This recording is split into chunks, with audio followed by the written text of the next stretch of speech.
quiet night became a riddle. Two distant stars brightened into view for the unaided eye, while the ground in northern South America shuddered twice in quick succession. At the same time, our sun hurled charged clouds across the inner system as a rare interstellar visitor slipped through their paths. If these threads are only coincidence, why do they line up so neatly? If they are not, what are we missing? Stay with me as we follow the trail back through a week when the cosmos and our planet seem to speak at once. Some weeks tell their own story. The final days of September brought a run of events that did not politely wait their turn. In the southern sky, two novae flared to easy binocular brightness and for a short window to naked eye levels in dark conditions. Far below those constellations, a pair of strong earthquakes struck the same region of Venezuela within hours. In space, successive bursts of solar plasma moved through the inner heliosphere during the active crest of the current solar cycle. Threading the ecliptic plane was 3I Atlas, only the third confirmed object from beyond our solar system, on an inward pass timed uncomfortably well with solar weather. None of these systems should talk to each other, yet their timelines overlapped with dramatic precision. We begin with the feeling this created, the mental clench when unrelated clocks chime together. Human pattern detectors are powerful. They kept our ancestors alive. They also mislead us when rare events cluster by chance. The task is to hold two ideas with equal discipline. First, that the physics behind each phenomenon is standard and mostly independent. Second, that the clustering is striking enough to deserve a careful audit. We will not jump to hidden forces. We will not wave away the narrative pull either. We will map what happened, mark what is known, and test the edges where the unknown still lives. Here is what is at stake. For the novae, the stakes are scientific insight into shock, acceleration, and the life cycle of compact stars. For the earthquakes, the stakes are immediate human safety and a clearer public sense of what depth and magnitude actually mean on the ground. For solar storms, the stakes are technology risks, radio reliability, satellite drag, and rare auroral nights that can turn millions of eyes upward. For 3I Atlas, the stakes are once in a generation. We have a traveler that formed around another star, now entering the influence of our sun near activity maximum, with spacecraft near Mars and observers on Earth all watching. If the sun touches that material in a measurable way, we learn how stellar environments sculpt matter across interstellar time. The hook in this story is the clock. In the span of a few days, the sky wrote 3 chapters, and the ground wrote 1 at nearly the same time. The pull is obvious. 2 and 2 and 1. 2 stellar outbursts. 2 crustal ruptures. 1 interstellar object in a corridor of solar wind. A week like this can make even cautious minds wonder if there is a larger pattern. The answer begins with humility. Distance matters. Energy scales matter. Mechanisms matter. A nova that sits thousands of light years away will paint our sensors with photons, not with forces that move plates. A coronal mass ejection couples strongly to a magnetosphere and weakly to rocks miles down. Earthquakes obey the slow arithmetic of stress and fracture, not the mood of the Sunday. That is the baseline. Still, there is real novelty. The interstellar object changes the context. We have seen solar storms peel ion tails from comets within our system. We have not yet watched that interaction with material born around another star. That alone makes this window special. The timing near solar maximum enhances the odds of a vivid interaction. The geometry keeps the visitor near the shared plane, where most traffic and most weather in space are routed. Even if models only suggest a glancing hit, the possibility turns a routine. Space Weather Week into a natural experiment with a rare target. This is not doom, this is opportunity. Our method will be clean. We will lay down observations first. Names, coordinates, light curves, depths, magnitudes, timestamps. Then we will interpret with standard physics. White dwarf accretion and runaway fusion for novae. Elastic rebound and stress transfer for quakes. Magnetic reconnection and field orientation for solar storms. Finally, we will open the door to speculation, clearly labeled and tightly bounded. One possibility is that high-cadence observations around the interstellar object will show tail disconnections that line up in time with specific solar disturbances. It remains uncertain whether such a match would mean anything beyond normal plasma behavior applied to unfamiliar ices. We will keep those guardrails in place at every step. There is also a viewer stake. This is a story about how to think, not just what to see. We will compare the thrill of synchronicity with the honesty of statistics. We will practice the habit of asking what would count as evidence, what would count against a claim, and what would simply be pretty timing. The most responsible path is to preserve wonder while building a habit of measured curiosity. The goal is not to flatten awe. The goal is to make awe more accurate. For pacing, this chapter sets the spine. The week felt scripted. The facts are separate. The overlap is real. We will follow 4 strands and keep returning to a single through line. How do we live at the boundary between what we know and what we want to connect? That tension drives the narrative forward. In a moment, we will assemble the case file. We will place the novae on the sky, the earthquakes on the map, the solar storms on their model tracks, and the interstellar visitor on its path. Then, we will ask the simplest hard question. If these events are independent, how should such a cluster feel? And what would it take to show that this week was poetry rather than pattern? Open the folder. We start with positions, times, and plain descriptions. 2 novae appeared in southern constellations. Each rose quickly to brightness that rewarded dark, adapted eyes. Each was logged by professionals and by amateurs within hours. Their sky locations were far from one another, yet both sat well below the celestial equator, which meant the southern hemisphere received the better show. Magnitudes, near the border of naked eye visibility, tend to pull people outside. That social effect matters because shared observation adds to the feeling of significance. When many witness a thing at once, it imprints as a moment rather than a statistic. Now the ground. 2 strong earthquakes occurred in the same region of Venezuela. The first was shallow, which helps explain the wide felt reports. The second arrived only a few hours later from a slightly greater depth. Depth is not a small footnote. It shapes the character of shaking and the distribution of damage. A pair like this often reflects stress transfer on related fault segments. That interpretation is consistent with plate boundary mechanics in the area. The result for viewers is that a headline about one quake is followed by another before nerves settle. The brain tags this as a pattern. The physics tags it as common cluster behavior. Above that, the Sunday. During the same window, models tracked coronal mass ejections moving through the inner heliosphere. Near solar maximum, bursts arrive in multiples. They do not require an exotic cause. Magnetic fields tangle and reconnect, then large volumes of plasma accelerate outward.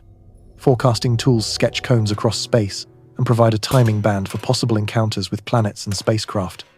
When 2 stars flare in our galaxy and 2 quakes strike on Earth, then cones of solar plasma are drawn on the same week's charts. The collage begins to look like a storyboard. The storyboard feel is not proof of anything beyond an active sun and a noisy planet. It is also not an illusion. The overlap is real on the calendar, which is why the feeling is strong. Finally, the traveler. 3i Atlas follows a path that slices near the ecliptic plane. That is the crowded highway where most planets travel, and where much of the solar wind traffic is easiest to sample. The visitor's trajectory is retrograde, which already makes it interesting. The approach coincides with a period of heightened solar activity. Add one more ingredient. Mars orbiters were well placed to attempt opportunistic observations. Taken together, the scene reads like a setup. A rare object, a lively star, instruments in useful positions, and a public primed by reports of unusual night sky sights. It is no wonder the week felt cinematic. To understand why this cluster feels scripted, we should walk through the psychology. Humans are sensitive to temporal alignment. If 3 or more independent events arrive close together in time, the mind puts them in a row and writes a title above them. This helps us navigate real cause and effect in daily life. It also means we sometimes assign narrative to noise. The correct move is to ask 2 questions. First, what is the base rate of each event? Second, if you wait long enough, how often will some combination overlap within a short window? Novae bright enough for widespread attention are not daily, yet they are not once in a century either. Magnitude 6 earthquakes occur globally many times a year. Solar storms cluster near maximum. Interstellar visitors are rare. However, 3 in less than a decade shows that modern surveys are getting better. Put these base rates together, and a striking week becomes imaginable without invoking hidden links. The case file also needs mechanics. For the novae, the mechanism is runaway fusion on the surface of a white dwarf fed by a companion star. The light has traveled for a very long time. What we saw last week began thousands of years ago at the source. That temporal separation breaks any real-time chain with terrestrial events. For the earthquakes, the mechanism is stored, elastic energy released along faults. Timing is governed by local stress evolution and failure criteria.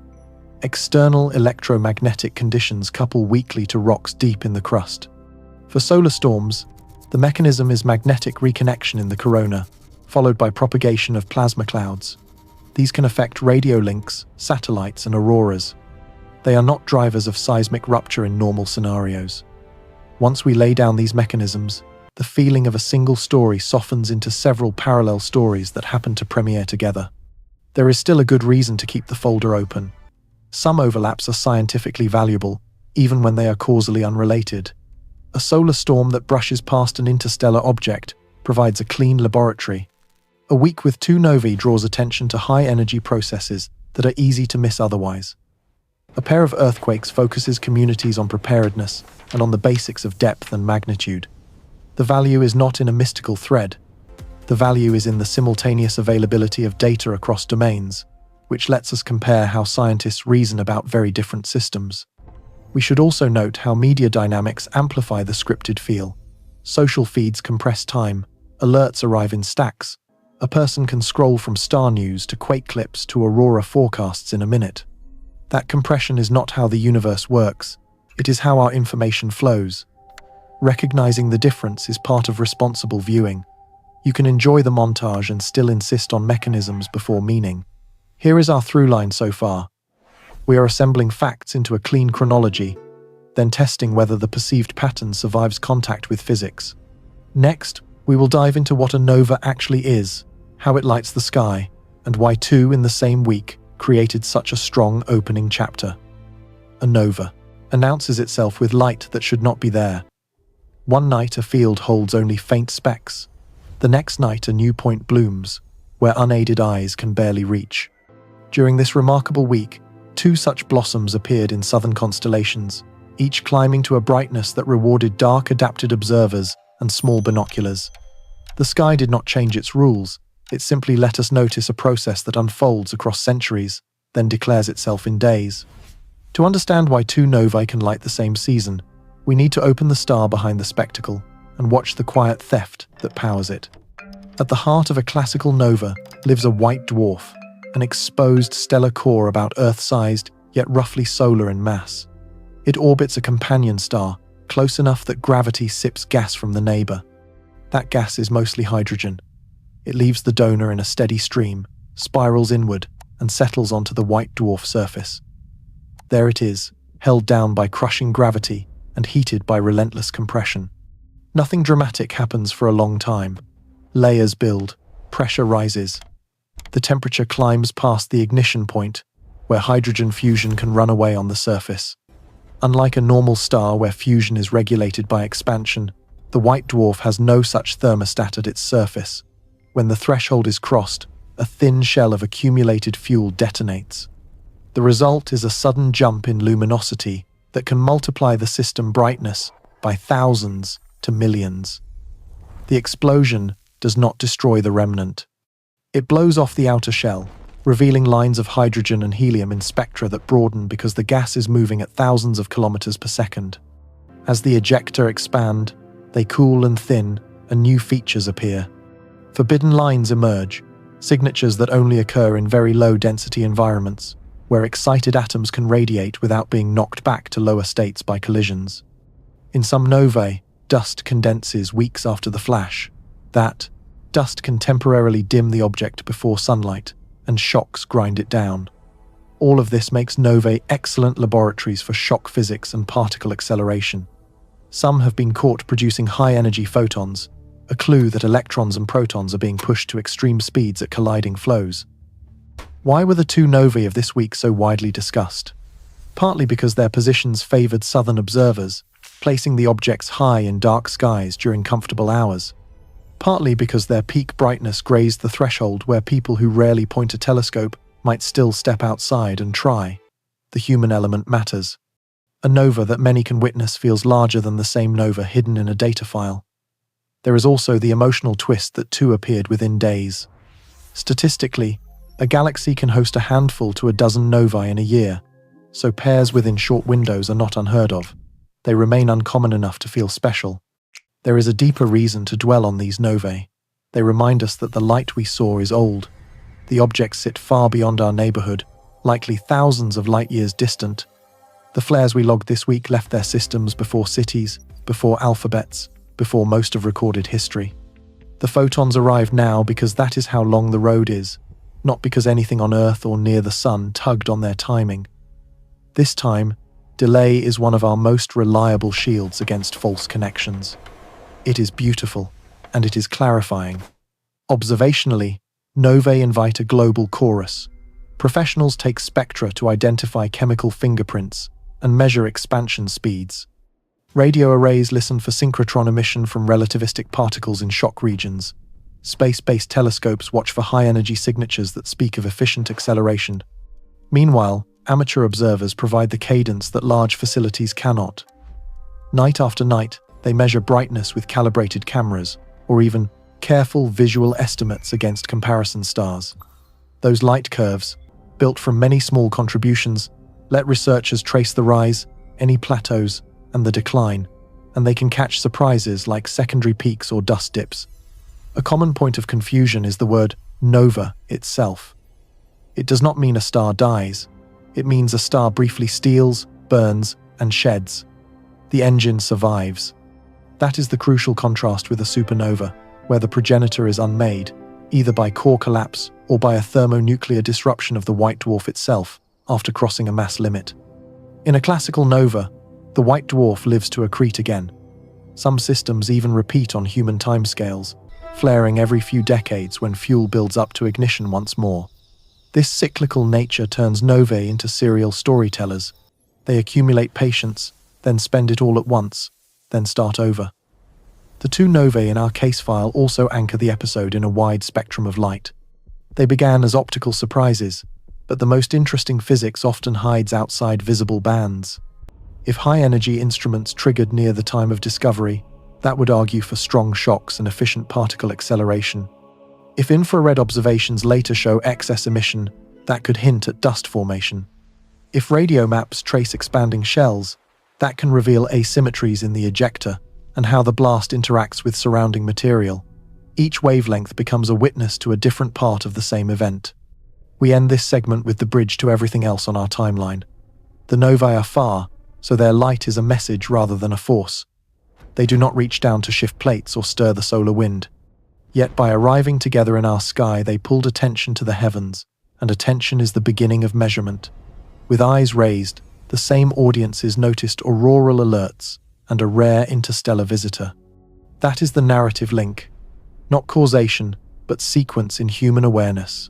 Next, we step below the sky and into rock, where timing feels personal, and the physics of stress and failure writes its own swift chapter. Earthquakes tell a different kind of story than stars. There is no distant past baked into their arrival. When a fault breaks, the clock reads now. During the same week that the sky surprised us, 2 strong earthquakes struck the same region of Venezuela within hours. The headlines came in a pair, which is exactly the sort of timing that turns nerves into questions. To understand why a second rupture can follow so quickly, we need to go inside the crust and watch how stored energy moves from one patch of rock to the next. Start with the setting. Northern South America lies near a complex boundary where the Caribbean plate and the South American plate share a long and uneasy contact. The boundary is not a single neat line.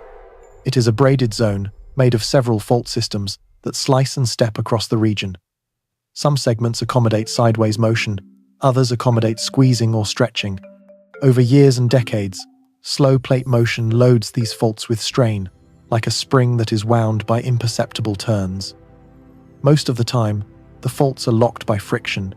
Then, without warning, resistance fails along a patch, and the spring releases a piece of its energy in seconds. That release is the main shock. Magnitude is a measure of the total energy released. The scale is logarithmic, which means a modest increase in reported magnitude reflects a large jump in energy. A magnitude 6.3 event releases roughly twice the energy of a magnitude 6.2 event. Depth matters just as much. A shallow rupture delivers stronger shaking to the surface because waves do not travel far before reaching people and structures. A deeper rupture spreads its energy over a larger area and loses strength on the way up. In our case, reports place the first event at a shallow depth and the second, somewhat deeper, both within the blue zone, upper crust. That combination explains why the shaking was widely felt for both, while the character of the motion varied from town to town. Why a pair? After a main shock, the stress field around the fault rearranges. Some surrounding patches inherit extra stress, others are relieved. The process is called stress transfer, and it helps explain aftershock patterns that seismologists have documented for more than a century. A nearby patch that was already close to failure can be pushed over the edge by a small change. That is why a second sizable event can arrive within hours. It is not that the first caused the second in the way a lever causes a machine to start. It is that the first changed the map of forces just enough to make another patch give way. This behavior has been captured in both statistical laws and in physics-based models that simulate how faults interact across a network. Intensity is different from magnitude. Magnitude is global and belongs to the earthquake itself. Intensity is local and describes how strongly the shaking was felt at a particular place. Engineers map intensity using a scale that runs from weak to extreme. That is the scale that matters for buildings and bridges, and people. A shallow event can feel stronger in a city that sits on soft sediments than a deeper event of the same magnitude felt on hard rock, because sediments can amplify motion.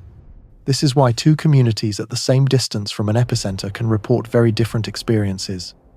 It is also why local geology and building standards are as important as the number attached to the main shock. Aftershocks follow rules that are simple to state and hard to live through. The largest aftershocks tend to occur soon after the main event.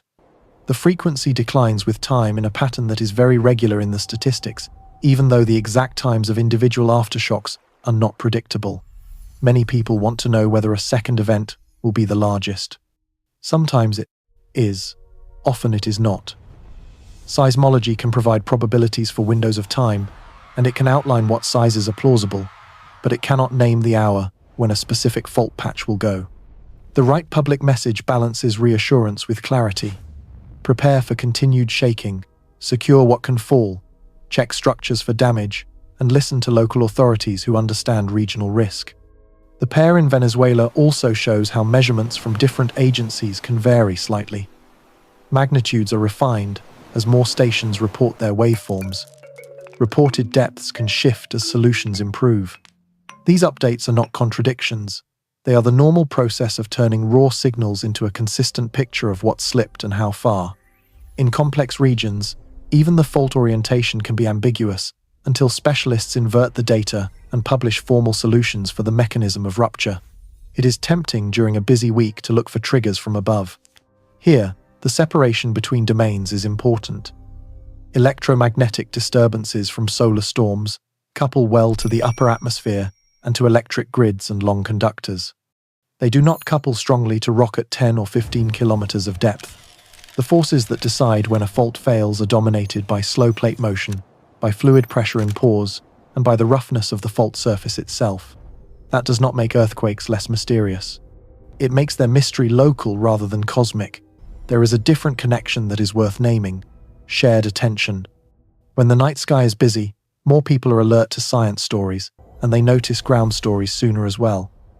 That connection can be used for good. A week like this is an opening to explain why preparedness matters, why depth and magnitude are not the same thing, and why two sizable events can be part of a normal sequence rather than a signal of something worse. Information that is calm and specific lowers anxiety and improves outcomes. Our throughline continues.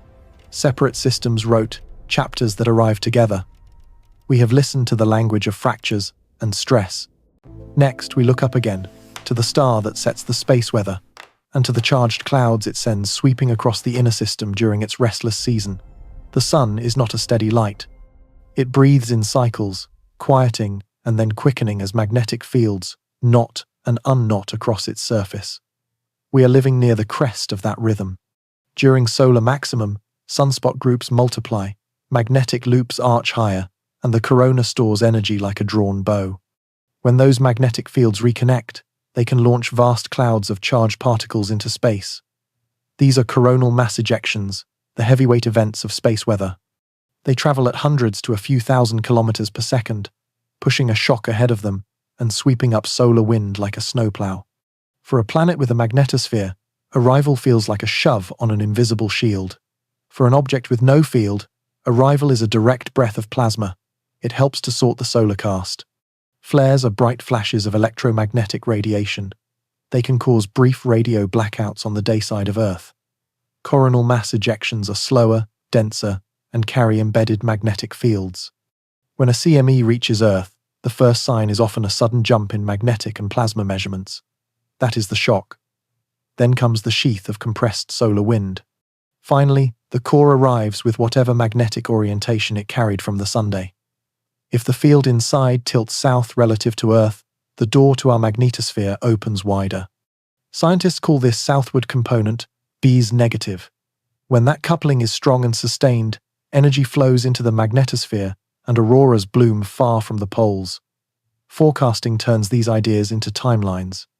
Models such as WSA-Enlil ingest observations of the solar surface and coronagraph images, then propagate plasma structures outward in 3 dimensions. The output is a cone and a clock. Cones show who might be in the path, and clocks estimate arrival times with uncertainty, windows that can be many hours wide. The models are good at saying something will happen. They are less precise about exactly when and exactly how strong it will be. The reasons are practical. Coronal mass ejections can change shape as they move. Multiple ejections can merge. Background solar wind is not uniform. Small differences at the start become large differences days later. Near equinox, a seasonal amplifier joins the play. The Russell-McFerrin effect describes a geometric alignment that makes magnetic coupling more efficient during spring and autumn. At these times, the orientation of Earth relative to the interplanetary magnetic field increases the odds that a given disturbance can connect to our magnetosphere. The effect does not create storms from nothing. It widens the gate for storms that already exist. That is why aurora chasers love these months. It is also why satellite operators pay close attention to the alerts. The impacts are real, but mostly manageable with preparation. High-frequency radio can fade or cut out during strong events. Navigation signals can degrade. Satellites can experience drag as the upper atmosphere puffs up, which changes orbits and forces small corrections. Power grids can see induced currents along long lines, which is why operators have playbooks to shed load or reconfigure when warnings arrive. Polar route flights can divert to lower latitudes if radiation levels rise. For most people, the visible effect is a ribbon of color across the night, green and crimson curtains that have danced over countries unaccustomed to seeing them in recent peaks.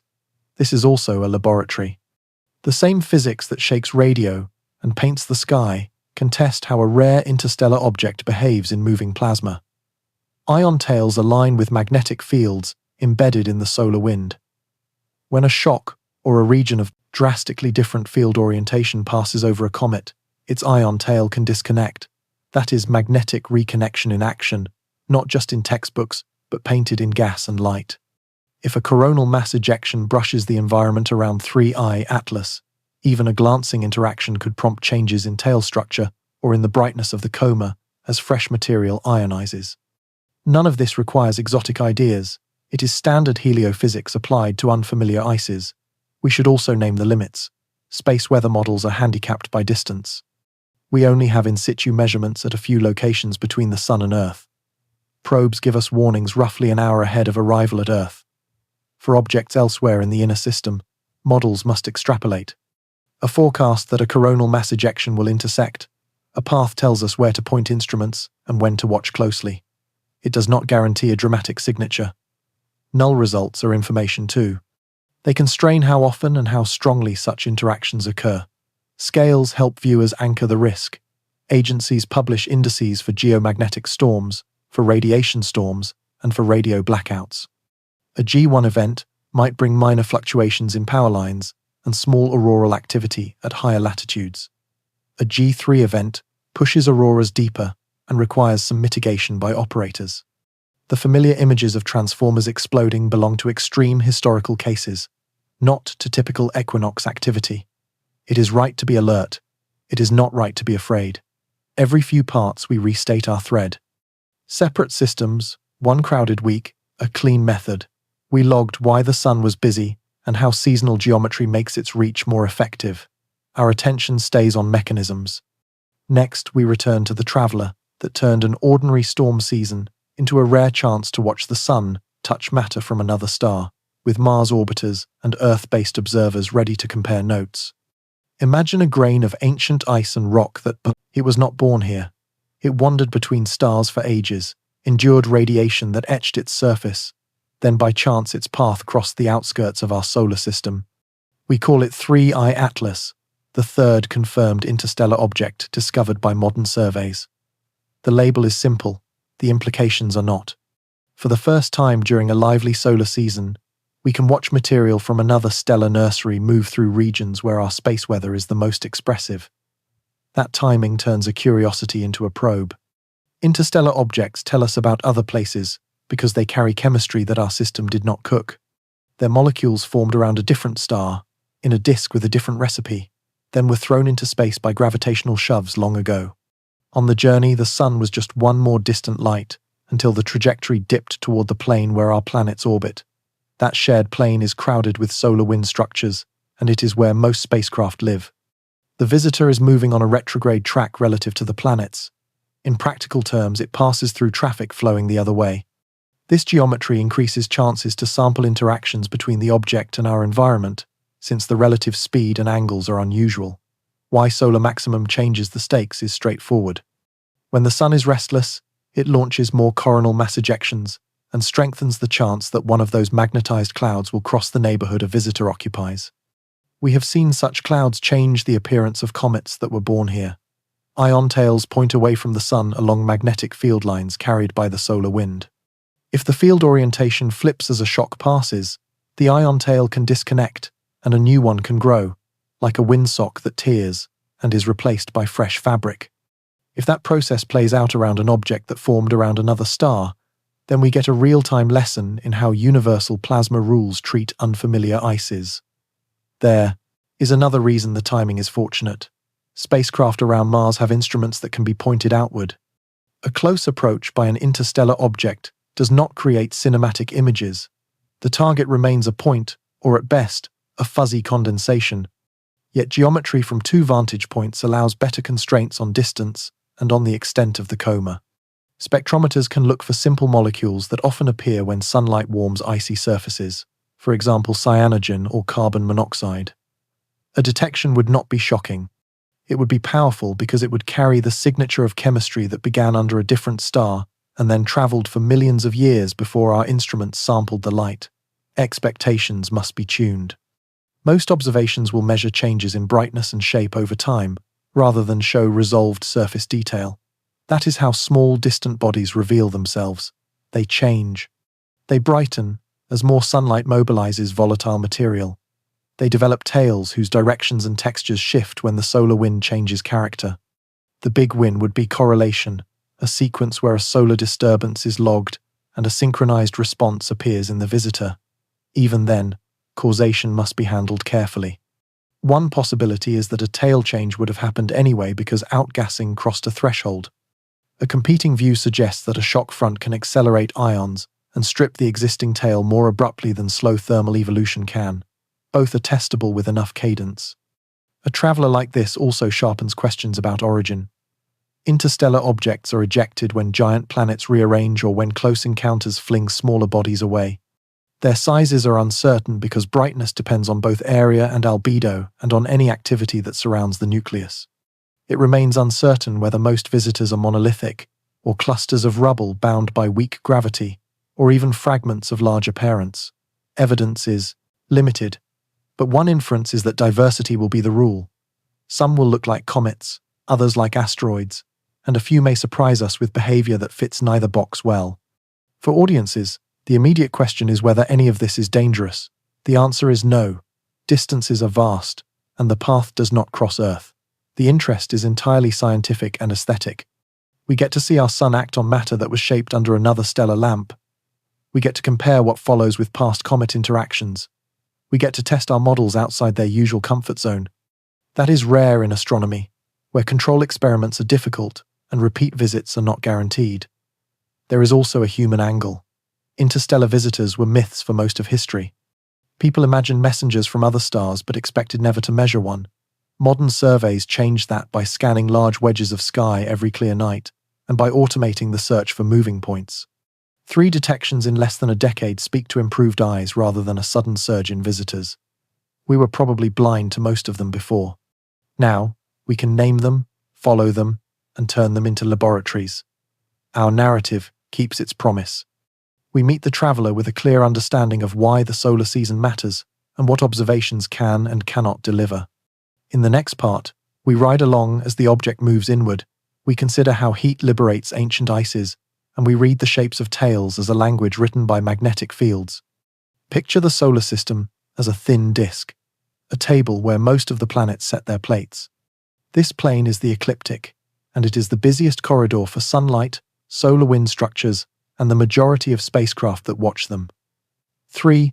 Eye Atlas is not politely merging with traffic. It is crossing the highway in the opposite direction on a steeply tilted approach that nearly flips the usual orientation. That retrograde geometry matters for 2 reasons. First, relative speeds and angles of encounter with solar wind features are fresh compared to ordinary comets. Second, the visitor spends time near the same plane, where sensors and orbiters can see it with favorable lines of sight. Geometry, not drama, is what makes this opportunity special. Visibility for people on Earth begins with latitude and darkness. The object favors southern skies during much of its inward leg, rising before dawn or hanging low after dusk depending on location. Modest instruments are enough to participate. A well-aligned small telescope, careful dark adaptation, and patient comparison between nights can reveal a changing halo and the hint of a tail. What matters most is cadence. A single snapshot is a souvenir. A sequence turns into evidence. If the coma brightens, or if the tail rotates with respect to the sun, a simple notebook with dates, times, and sky conditions becomes part of the story that professionals can use. Parallax is the quiet star of this chapter. Observing the same object from 2 widely separated vantage points gives depth to a scene that otherwise looks flat. Earth sees one angle. Spacecraft near Mars can provide another. Even if each camera only records a fuzzy condensation, the offset between viewpoints helps constrain distance and structure.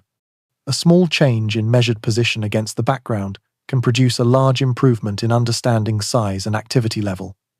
That is why a Mars flyby is valuable even when it does not deliver a photogenic portrait. The value comes from geometry and from comparing synchronized light curves and spectra taken from both worlds. Consider what Mars orbiters can do. They were built to study a planet, not a visitor from interstellar space. Still, some instruments can point outward and gather useful data.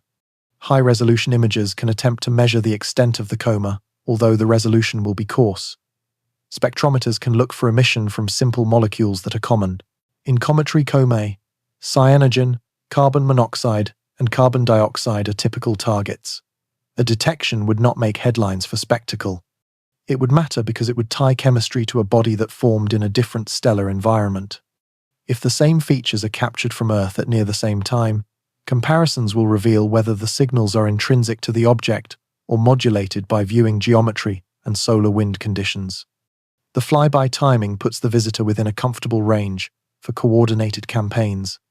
The separation between Mars and the object remains large in human terms, yet it is small enough to allow instruments to collect meaningful data with integration times that fit into crowded schedules. Mission teams will weigh priorities. Planetary science continues. A few carefully planned looks at the visitor can ride along without disrupting higher-value targets. Even null results are useful.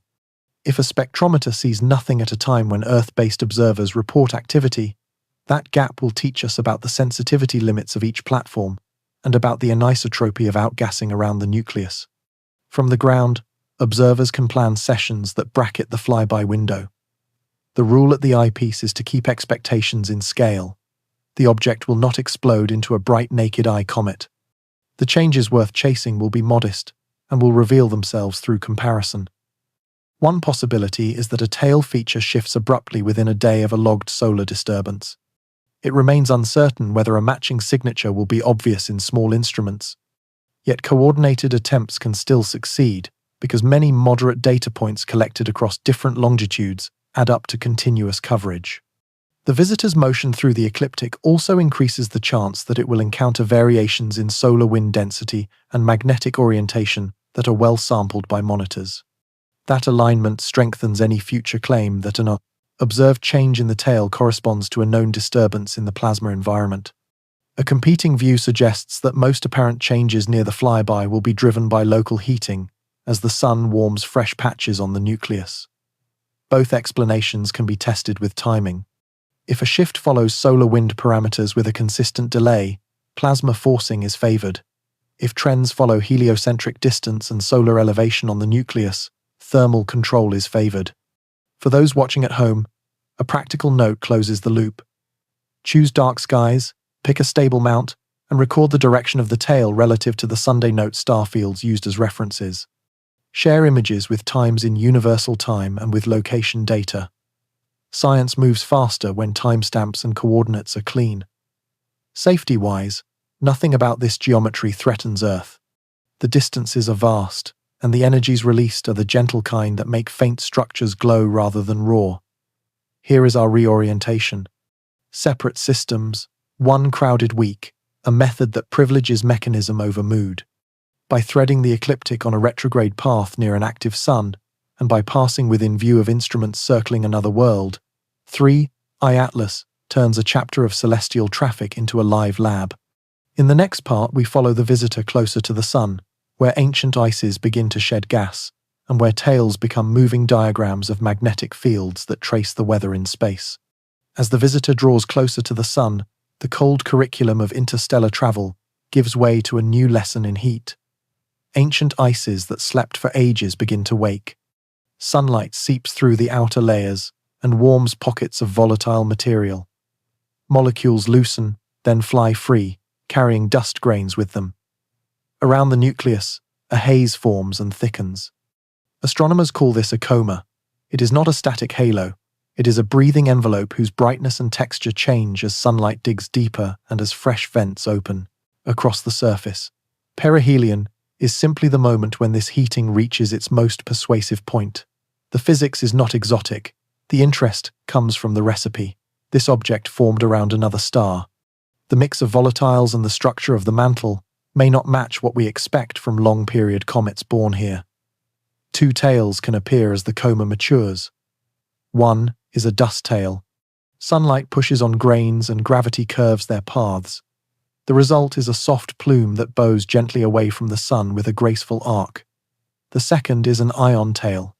Solar ultraviolet light and collisions strip electrons from molecules, creating ions that couple to the magnetic field embedded in the solar wind. Those charged particles stream almost straight away from the Sunday. The ion tail is a live wire that redraws itself whenever the magnetic field changes orientation. Watching these tails is like reading a two-language text. Dust tells the thermal story. Ions tell the plasma story. Near perihelion, the pace of change can quicken. Fresh sunlight reaches deeper layers that have not seen warmth for millions of years. Outgassing can increase sharply. Jets switch on and off as the rotation brings different longitudes into day. If the nucleus is not a single block, but a pile of fragments held by gentle gravity, then heated seams can shift relative to one another, and the pattern of vents can reorganize. None of this guarantees fireworks to the unaided eye. However, it sets the stage for measurable differences night to night. A slight brightening here, a kink in the ion tail there. A dust fan that widens or narrows as grain sizes change with temperature. Perihelion is also when space weather writes in bolder strokes. A coronal mass ejection carries a magnetic field that can differ greatly from the background solar wind. When such a structure sweeps across the visitor, the ion tail may disconnect. The old tail drifts away, and a new tail begins to grow from the coma. The event can look abrupt in a sequence of images, as if the comet had been given a sudden haircut. This is magnetic reconnection rendered in simple geometry. From the case, If observers on Earth and instruments in space catch the passage of a shock and then see the tail respond with the expected delay, that alignment strengthens the case for a causal link. If nothing happens, that null result is still a boundary on how sensitive the system is to disturbances of a given strength. Spectroscopy, around perihelion, turns light into chemistry. When solar heating liberates gases, specific molecules announce themselves through characteristic emission bands. Cyanogen is a common marker. Carbon monoxide speaks to very volatile ices that can drive activity even far from the sunday. Carbon dioxide can dominate as temperatures rise. Sodium can create a faint neutral tail under certain conditions. If the spectrum recorded near perihelion differs from the familiar patterns seen in solar system comets, that difference will be a clue to formation conditions in a distant nursery. It remains uncertain whether interstellar visitors will present unique blends or whether the chemistry of planet-forming disks is broadly similar across stars of similar type. Evidence is limited, but one inference is that diversity should be expected, since ejection processes select fragments from a range of environments within their birth systems. Perihelion brings hazards for the nucleus itself. Heating can trigger fragmentation if internal stresses exceed what weak gravity and icy cement can hold together. A split nucleus can brighten as fresh surfaces sublimate. It can also fade if the pieces separate and activity declines. A minority view holds that interstellar visitors might be more fragile than typical comets because of long exposure to cosmic rays that alter the outer layers. Others argue that the most fragile bodies are removed from the sample by prior passages and that survivors we detect are biased towards sturdier structures. Both views predict different patterns in light curves and morphology. Careful monitoring can distinguish between them. For observers, the practical rhythm is simple. Capture the object before perihelion if possible. Return within a day after the predicted closest approach to the Sun, and repeat at regular intervals. Keep exposures consistent and record times in universal time. Note the angle of the tails relative to the Sun and the field stars used for framing. Stacking sequences from many longitudes can create a time lapse that compresses the evolution into a few seconds of clarity. Household scale equipment can contribute if it is steady and the data are clean. For modelers, perihelion is when predictions face reality. Jets inferred from light curve modulations can be checked against observed asymmetries. Gas production rates estimated from bands in the spectrum can be compared to coma brightness and to tail length. If a solar disturbance arrives, the modeled travel time through the inner system can be tested against any observed change in the ion tail. Successful matches build confidence in the physics used to forecast interactions with other small bodies. Misses teach where assumptions are too simple. This part closes with the reminder that guides the whole series. Known mechanisms anchor our expectations. Unknowns ride on top of them and give us reasons to watch. Heating will wake ancient ices. Dust and ion tails will trace the interplay of sunlight and magnetic fields. The rest is a test of attention and patience. In the next part, we look at the forecasts that try to tell us when a solar shove will arrive, we admit their limits, and we set criteria for what a convincing match between model and sky would actually look like. Forecasting a coronal mass ejection is like watching a snow cloud leave a mountain ridge and trying to tell which town will feel the first flakes. We can see the cloud in silhouette from coronagraphs that hide the bright solar disk and reveal the expanding halo of plasma. We can estimate its speed from how quickly the front grows in consecutive frames. We can infer its direction from the way light scatters around the structure. Then we feed those estimates into heliospheric models that simulate how plasma moves through the inner system. The most widely used tools create a three-dimensional wind field, then insert the ejection as a moving bubble with its own density and magnetic field. From that starting point, the model pushes the structure outward, predicting where and when it will cross planets or spacecraft. The inputs are part art and part measurement. Coronagraph images give us a plane of the sky speed. If the ejection is aimed toward or away from Earth, the apparent expansion hides true motion. Analysts correct for this by fitting shapes to the halo and by using multiple viewpoints when available. Solar wind background is taken from maps of surface magnetic fields and from recent in situ readings. Those maps are never perfect. The solar wind is patchy, and the inner heliosphere is a changing river with fast streams overtaking slow ones. Small differences in initial conditions become large differences many tens of millions of kilometers later. This is why model arrival times often come with uncertainty windows that can span many hours. The hardest quantity to predict is the magnetic orientation inside the ejection when it reaches a target. The sign and tilt of that magnetic field determine how efficiently it will couple to a magnetosphere. BES is the key component for Earth. A southward tilt opens the door. A northward tilt keeps the door partly closed. We do not have a reliable way to measure the internal magnetic structure of a specific ejection near the Sunday. We only know for sure when the structure passes a monitor in space. For Earth, that monitor usually sits near the inner Lagrange point, where it gives about an hour of warning. For objects elsewhere, like a visitor near the orbit of Mars, there is usually no monitor sitting upstream. Models must infer that is useful for planning, but it is not a promise. Multiple ejections complicate the picture. At solar maximum, the Sun can launch several in a few days. They can merge, compress each other, or carve out cavities in the background wind. When one fast ejection catches a slower, earlier one, the combination behaves differently from either alone.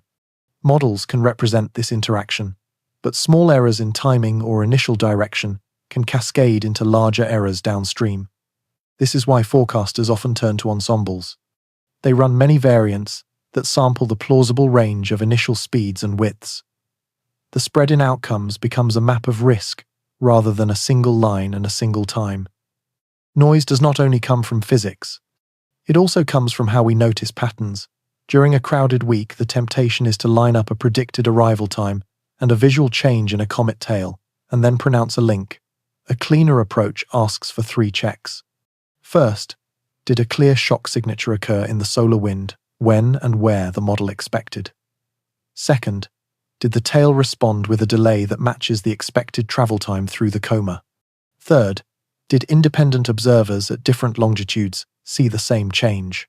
If those 3 conditions are met, confidence rises. If anyone is missing, the event moves toward interesting coincidence. It remains uncertain whether a single match will convince on its own. Repeated alignments across different disturbances would be far more persuasive. There is also the risk of false negatives. A coronal mass ejection can pass near an object without producing a dramatic change if its field orientation is not favorable or if the density contrast is low. A comet can change on its own schedule because a new vent opened as the Sun warmed a seam. One possibility is to use a control, a second small body at a similar distance that sits outside the modeled path. If both show similar changes at the same time, local heating is the better bet. If only the body inside the cone responds, plasma forcing moves up the list. These are simple ideas, but in practice the data are sparse and the cadence is uneven because weather, daylight, and schedules limit observations. How should viewers read the inevitable mismatches between forecasts and reality? With patience. Models are useful for setting watches. They are not oracles. A forecast that misses by 6 hours may still guide telescopes to the right night. A prediction that an ejection will graze a path may produce no obvious signature, and that is still a constraint that sharpens the next run. When we apply this to an interstellar visitor, the bar for claims should be high. The more rare the target, the more careful the inference must be. Every few parts we restate the through line. Separate systems. 1. Crowded week. A method that keeps known mechanisms in front while we test the unknowns. We have mapped how forecasts are built and where their uncertainties live. Next, we will face the question that drew many to this story in the first place, whether the cluster was pattern or poetry, and we will lay out a simple framework for deciding what belongs in each column. When a week feels scripted, the mind writes a title before the data are sorted. That is natural. The discipline is to slow the story and give each idea a proper box. The first box holds pattern. The second holds poetry. Pattern means mechanisms that link events in time or space with testable consequences. Poetry means an overlap that is striking to human eyes yet not supported by a mechanism that carries force from one domain to another. Our job is to move claims carefully between boxes as evidence changes. Start with the most basic test. Can a known mechanism connect A to B across the distances and materials involved? A nova lies thousands of light years away. Its photons arrive as message, not as muscle. No mechanism carries that light into the crust to promote failure on a fault. A coronal mass ejection carries momentum and magnetic fields. It couples strongly to magnetospheres and ionospheres. It couples weakly to rock at depth. The mechanism exists for aurora and for radio disruption. The mechanism does not exist in any useful way for triggering plate boundary ruptures. An interstellar object is a passenger that responds to sunlight and to plasma conditions. It does not push on the Sunday. When we state these first principles, the poetry column fills quickly for some claims. The second test is time, order, and delay. If a mechanism exists, then the effect should follow with a delay that matches the travel time of information or matter. A shock in the solar wind arrives at a monitor in space. Hours later, the magnetic field at Earth tilts south and aurora begin. That is pattern with a clock we can measure. If a comet tail disconnects, the sequence should show a driver in the solar wind first, then a response in the tail after a delay that matches the size of the coma and the speed of the flow. A quake that follows a solar model prediction by minutes is poetry, not pattern, because no known pathway transmits that influence into rock that quickly. Sequence and plausible lag separate stories that satisfy physics from stories that satisfy narrative hunger. The third test is symmetry. If a proposed link is real, then similar conditions should produce similar outcomes in similar systems. If we claim that a certain level of solar activity drives a certain level of seismic response, then many periods with that solar activity should show similar seismic features. They do not. If we claim that a specific configuration of magnetic field and density generates tail disconnections in small bodies, then we should see such disconnections repeatedly when that configuration passes. Sometimes we do. That moves the claim toward pattern. Symmetry check is a quiet but powerful filter because it pushes against cherry picking and demands families of events rather than one photogenic match. The fourth test is control. Science lives on comparisons. If one visitor shows a tail change after a modeled shock and another object nearby does not, that difference raises the odds that the change was plasma-driven rather than thermal. If both show the same change, the better bet is local heating or geometry. Even qualitative controls help. Independent observers on different continents who record the same shift at the same moment can rule out processing artifacts or weather-related errors. When a claim lacks a control, it starts in the poetry box by default and waits for a stronger case. The fifth test is prediction. Pattern earns its name when it can forecast. If we can say that a specific solar feature will reach a target at a stated time window and that a certain class of response should appear, then go on to record that response within that window. Confidence rises. One possibility is to issue public predictions with timestamps for tail behavior during the current active season. It remains uncertain whether the cadence of observations will be high enough to catch each predicted effect. The attempt itself is valuable because it anchors claims to risks of being wrong. Poetry resists prediction because poetry is about how coincidences feel rather than how systems function. The sixth test is size. Claimed effects should have magnitudes that match the strength of the driver and the efficiency of the coupling. A minor ripple in the solar wind should not produce a dramatic transformation in a coma. A modest interplanetary disturbance should not rearrange stress fields kilometers below ground. When effect sizes seem out of proportion to drivers, caution is the correct tone. Evidence is limited, but one inference is that many spectacular stories fade when scaled to realistic forces. We can wrap these tests into a simple rubric that viewers can carry.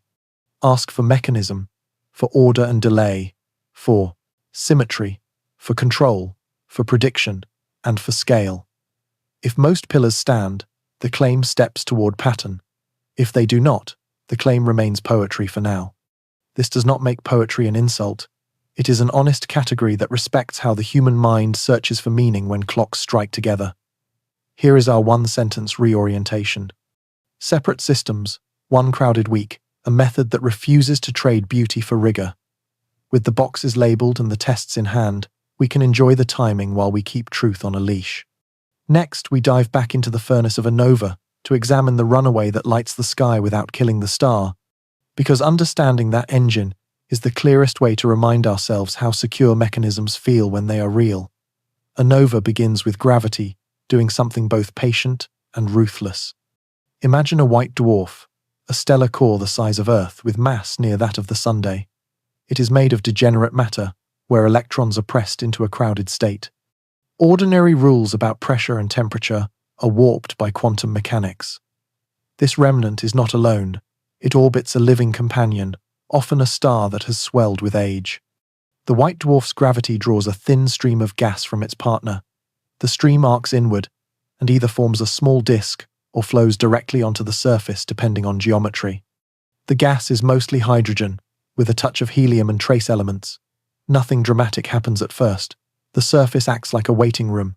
Layer follows layer as months, years, or centuries pass. Compression is relentless. On a white dwarf, surface gravity can be hundreds of thousands of times stronger than on Earth. That means a shallow blanket of hydrogen weighs like a mountain range. As the layer deepens, its base heats. Nuclear reactions begin to whisper. They cannot run freely because the gas is not yet hot enough for a stable burn that regulates itself. In a normal star, when fusion speeds up, the core expands and cools, which slows the reaction. In this thin shell on a white dwarf, the opposite happens. The thermal expansion is choked by the weight of the overlying material.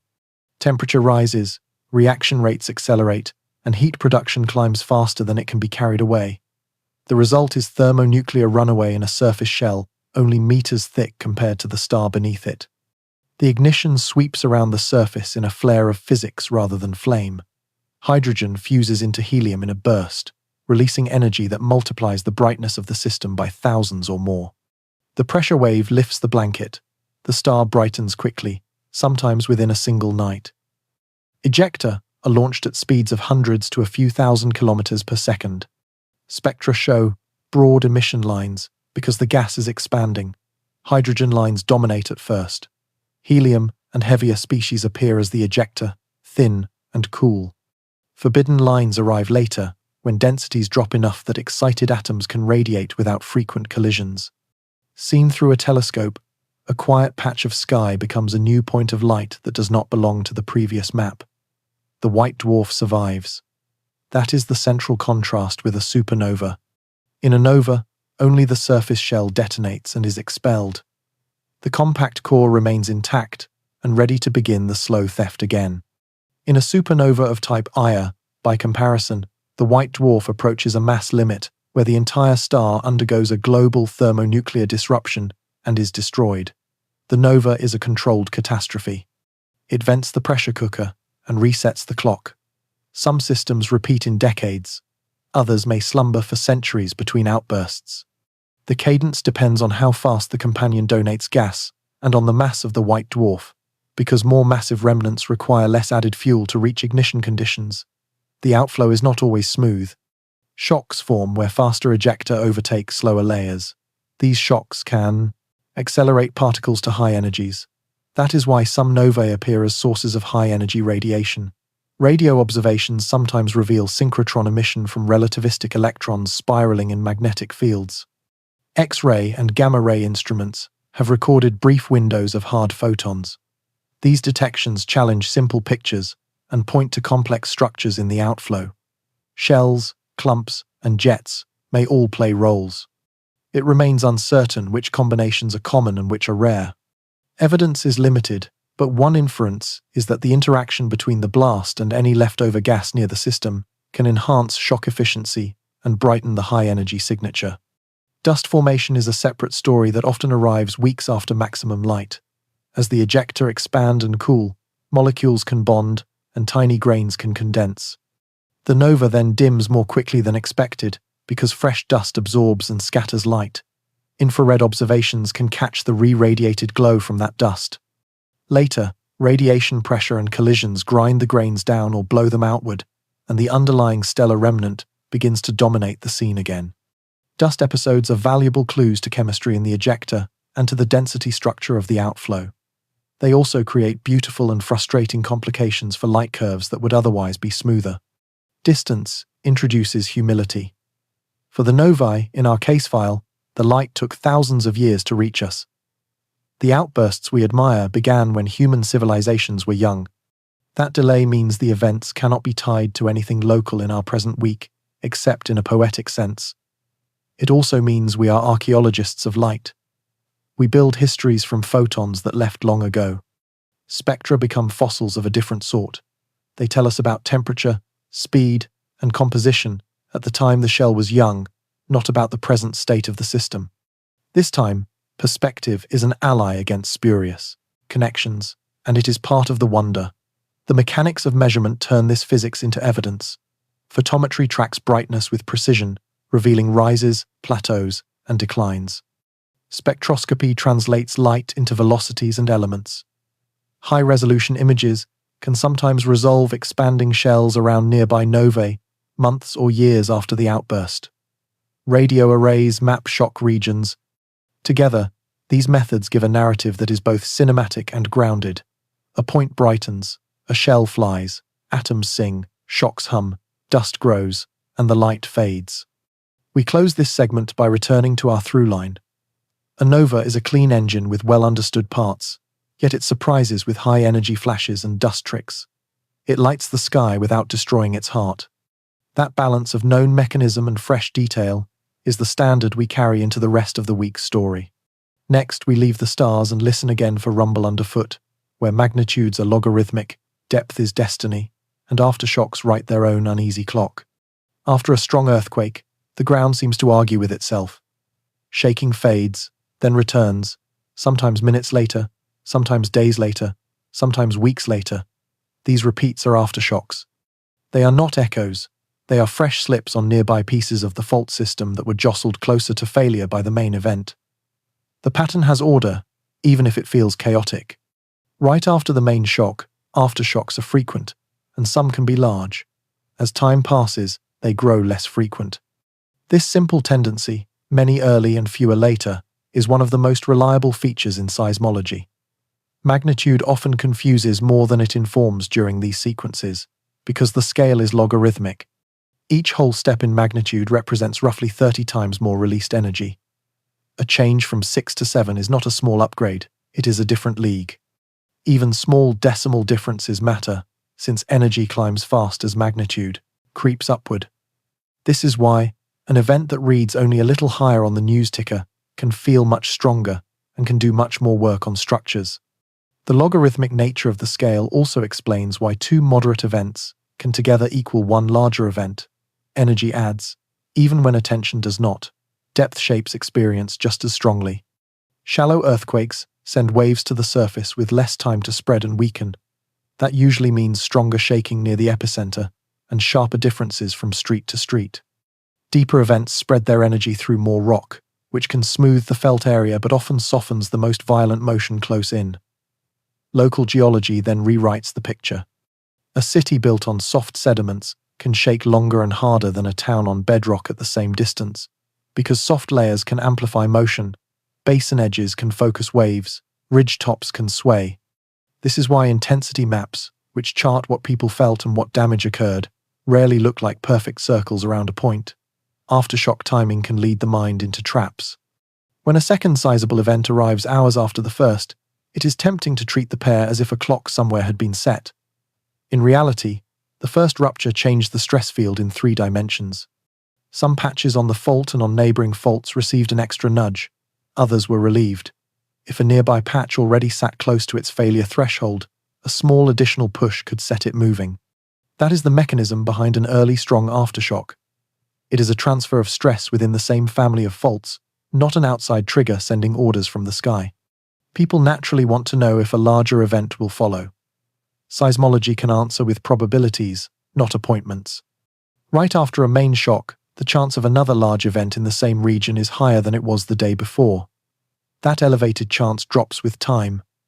There is also a rough rule of thumb about sizes.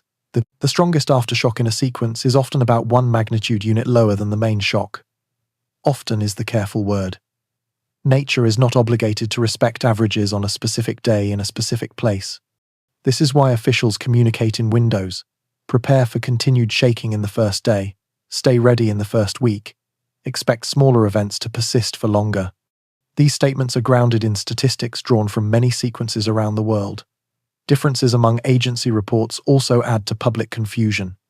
Magnitude values can shift by a few tenths, as additional seismic stations report their data and as solutions are refined. Depth estimates can move as well, because different networks see different slices of the wave field. Agencies sometimes use different magnitude types for initial alerts, then converge on moment magnitude once full waveform inversions are complete. None of this means the science is unsure about whether the event happened or how strong the shaking felt. It means that turning thousands of wiggles on paper or in memory into a single set of numbers is an iterative craft. The most common narrative error in a crowded news week is to align aftershocks with unrelated phenomena simply because the clock lines up. A solar disturbance might reach Earth, then an aftershock might occur, and the two are placed on the same timeline with an arrow between them. That arrow is story logic rather than physical logic. Electromagnetic events couple efficiently to the upper atmosphere and to large conductors. They do not change the strength of rough rock contacts kilometers below the surface in a way that can be measured. Aftershocks follow the book written by the main shock, by the geometry of the fault system, and by local fluids and friction.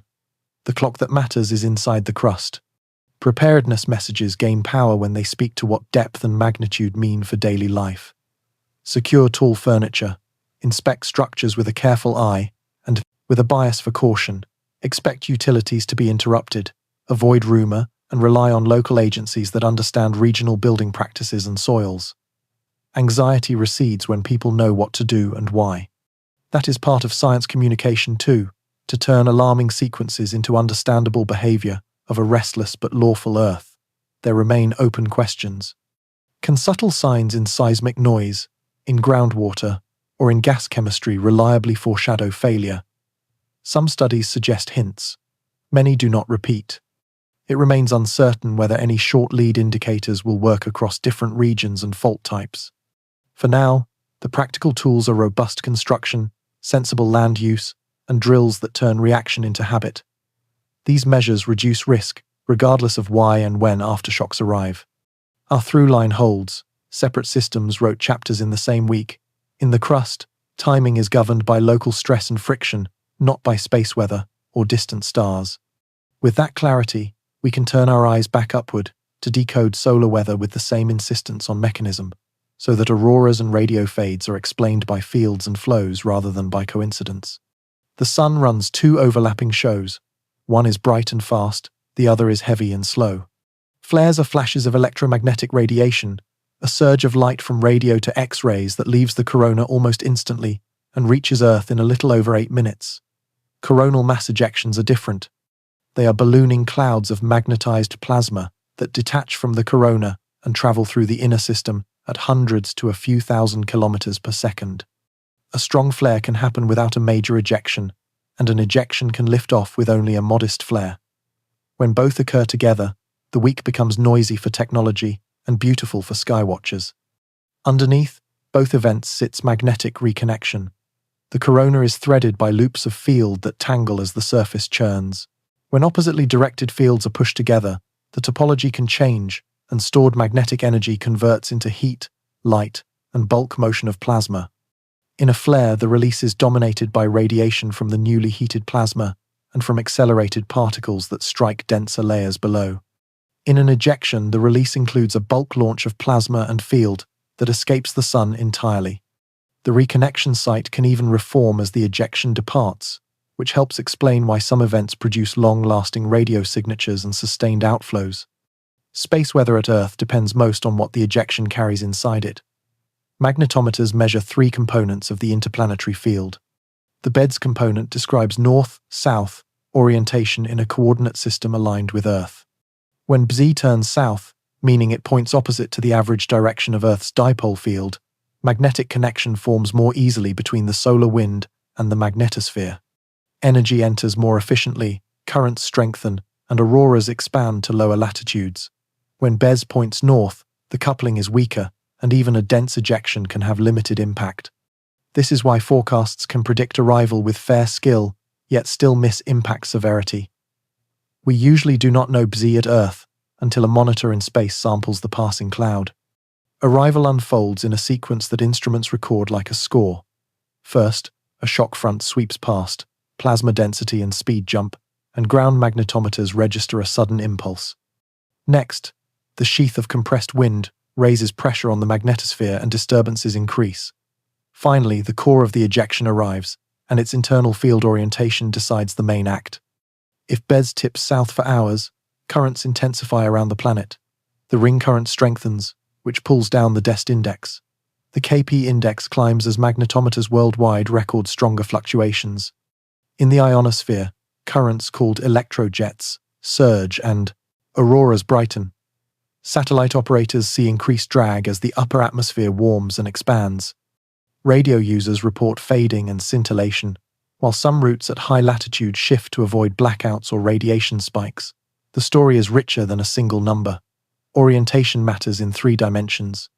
The magnetic field inside an ejection can rotate slowly from north to north again, which creates a roller coaster of coupling strength. Density matters because a denser cloud delivers a stronger shove, even if BZ is only slightly south.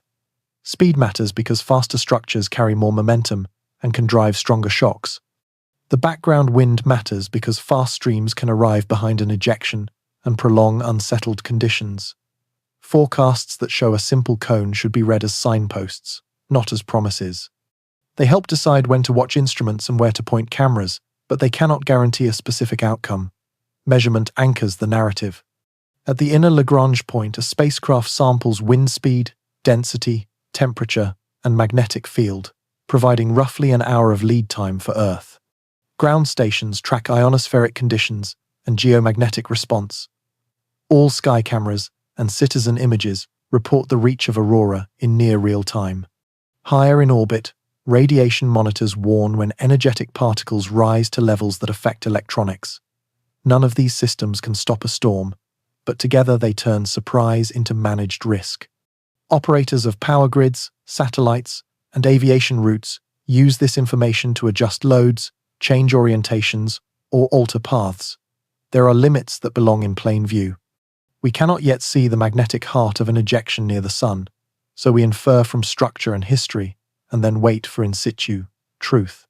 We do not have monitors along every line from the Sun to every object of interest, so forecasts for Mars or for a visitor near Mars rely on models rather than direct sampling.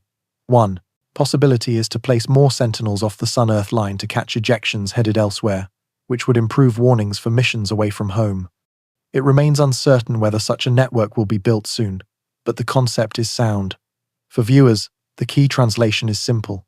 Flares make light, ejections move matter, and magnetic field, reconnection is the engine, and BES is the gate.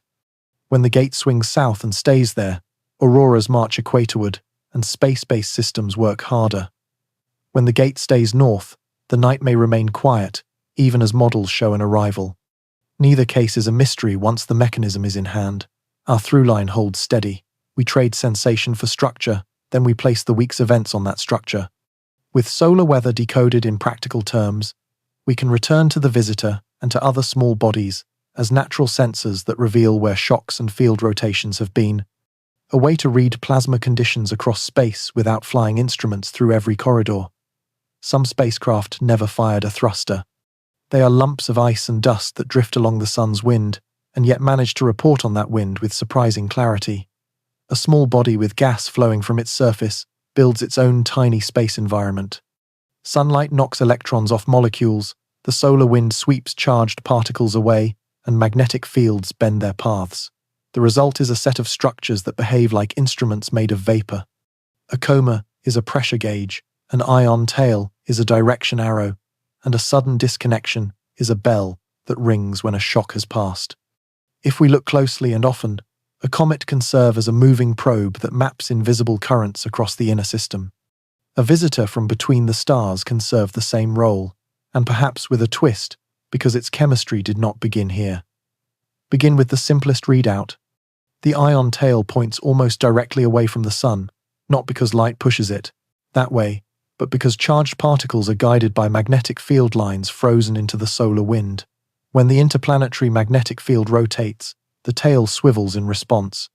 Measure that angle against the sun and the stars, and you trace field orientation as it changed along the path between the object and your telescope. That is powerful because it turns a faint blue ribbon into a compass for a region no sensor can sample directly at that moment. Next, consider speed. As a shock from a coronal mass ejection arrives, the solar wind density and velocity jump. The interface between fresh plasma and the older flow sweeps past the object and can shear off the existing ion tail. The old tail drifts, A new tail regrows, and the gap between them widens with time. If you catch the moment of disconnection in a sequence of images, the rate at which the detached segment recedes gives an estimate of the wind speed. This is not as neat as a spacecraft reading, but it is an estimate where no spacecraft sits, which often is the difference between a model and a test. There is a small magnetosphere around every active comet, even without an internal field. As the solar wind piles into the expanding coma, it slows, heats, and bends. A bow shock can form upstream. A contact surface can form closer in, where solar wind ions are largely excluded, and currents close through the ionosphere that the coma creates. These regions respond to changes in the wind. Their positions shift outward when the dynamic pressure rises, then relax inward when conditions calm. Images and spectra can infer those shifts. A brighter, more extended ion region at one time, and a compact, fainter one later, often signal a change in external forcing rather than a spontaneous change in outgassing. In that sense, the comet is a barometer that remembers the passing weather. Composition adds another channel. Spectra reveal which gases are being liberated, which in turn sets what ions appear after photons and collisions do their work. Carbon monoxide is more volatile than water and can drive activity far from the sunday. Cyanogen is a common tracer closer in. If an interstellar visitor reveals an unusual balance among these species, then the response to the same solar wind may differ from that of a typical comet. Ion tails dominated by one species will have different lifetimes and different rates of fluorescence than tails dominated by another. That changes how quickly a tail disconnects and how fast a new one brightens. Chemistry becomes a filter through which the same plasma writes a different signature. There are practical limits and ways to respect them. Tails are faint, and they change slowly, compared to the spin of Earth and the weather of our own air. That means cadence is often patchy. Daylight breaks a run of images, clouds clip a night. Different cameras have different sensitivities and different color responses. A careful campaign uses repeated fields of view, stars for reference magnitudes, and universal timestamps. Observers coordinate across longitudes so that a single event is caught from multiple sites. When this coordination works, the combined sequence acts like a continuous film. The more frames there are, the more firmly a tail kink or a disconnection can be tied to a specific driver. Controls turn pretty pictures into evidence. If two small bodies sit at similar distances, yet only one shows a sharp change near a predicted solar disturbance, plasma forcing is a better explanation than simple thermal evolution. If both show similar changes, then the sun may not be the cause at all, and local outgassing may be the shared driver. A control can also be temporal. If a tail change repeats with the same delay after successive shocks, the case strengthens. If the delay wanders without relation to the predicted arrivals, the case weakens. A visitor from interstellar space adds a final lesson. Our system has been studied for a long time. We have expectations for how icy bodies behave as they warm and how their comae respond to the wind. Material born around another star may honor those expectations, or it may not. One possibility is that long exposure to cosmic rays hardened the surface into a crust that vents in bursts. A competing view suggests that ejection tends to select denser fragments that behave more like inactive asteroids until they are heated strongly. It remains uncertain which tendency will dominate for any given visitor. That uncertainty is a gift. It forces models to show their assumptions, and it pushes observers to collect the cadence that can distinguish between ideas. Through all of this runs a theme. You do not always need a sensor in harm's way to read the weather in space.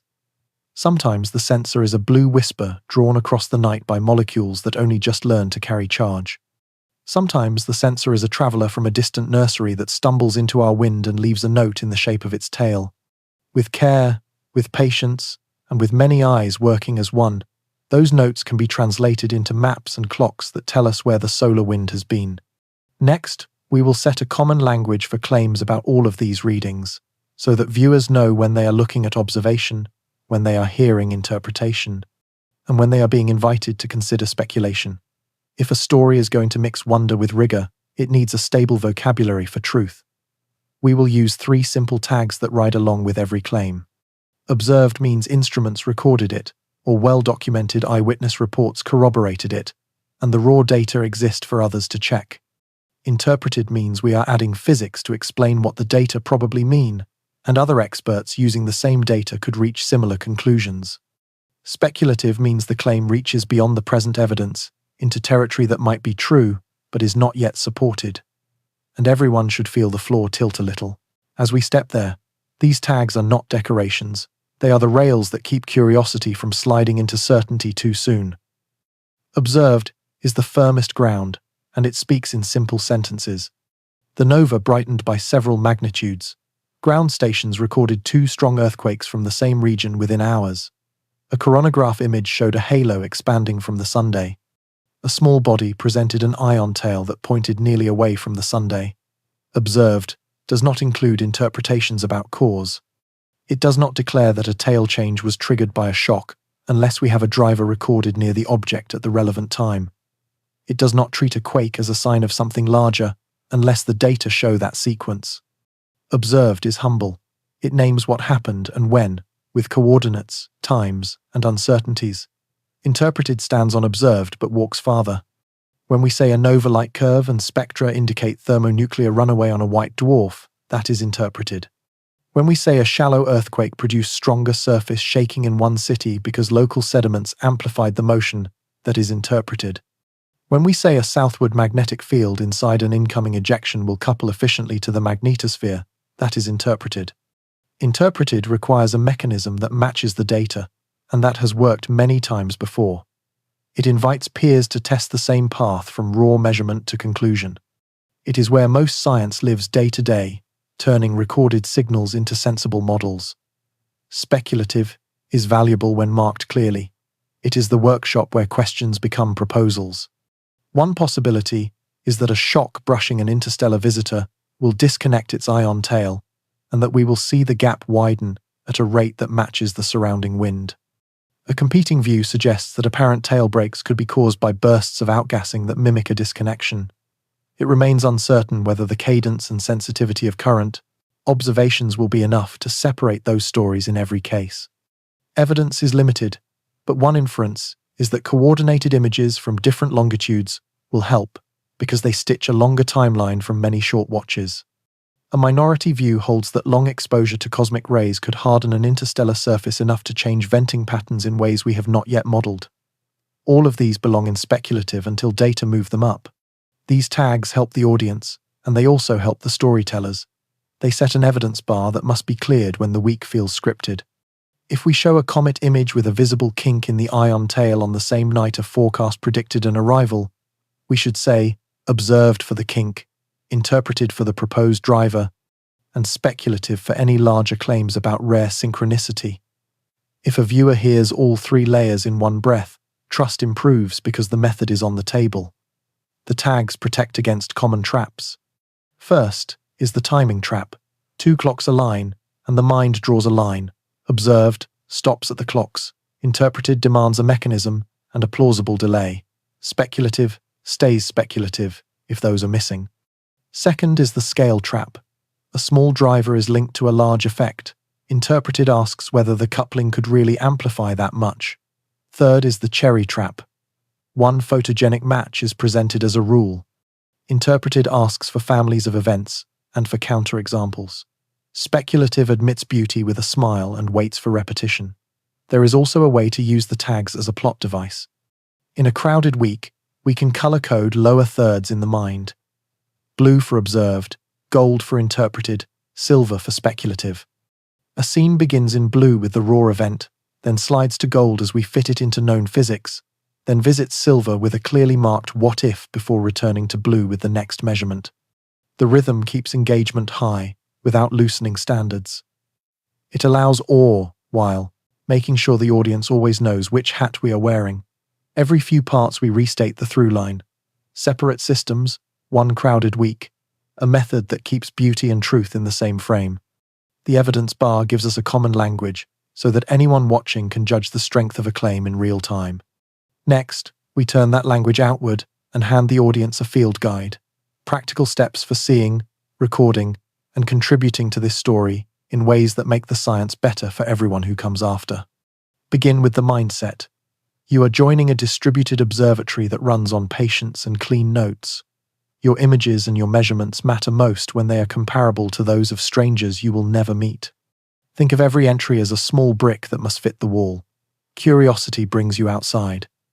Method turns what you see into something that scientists and other observers can use.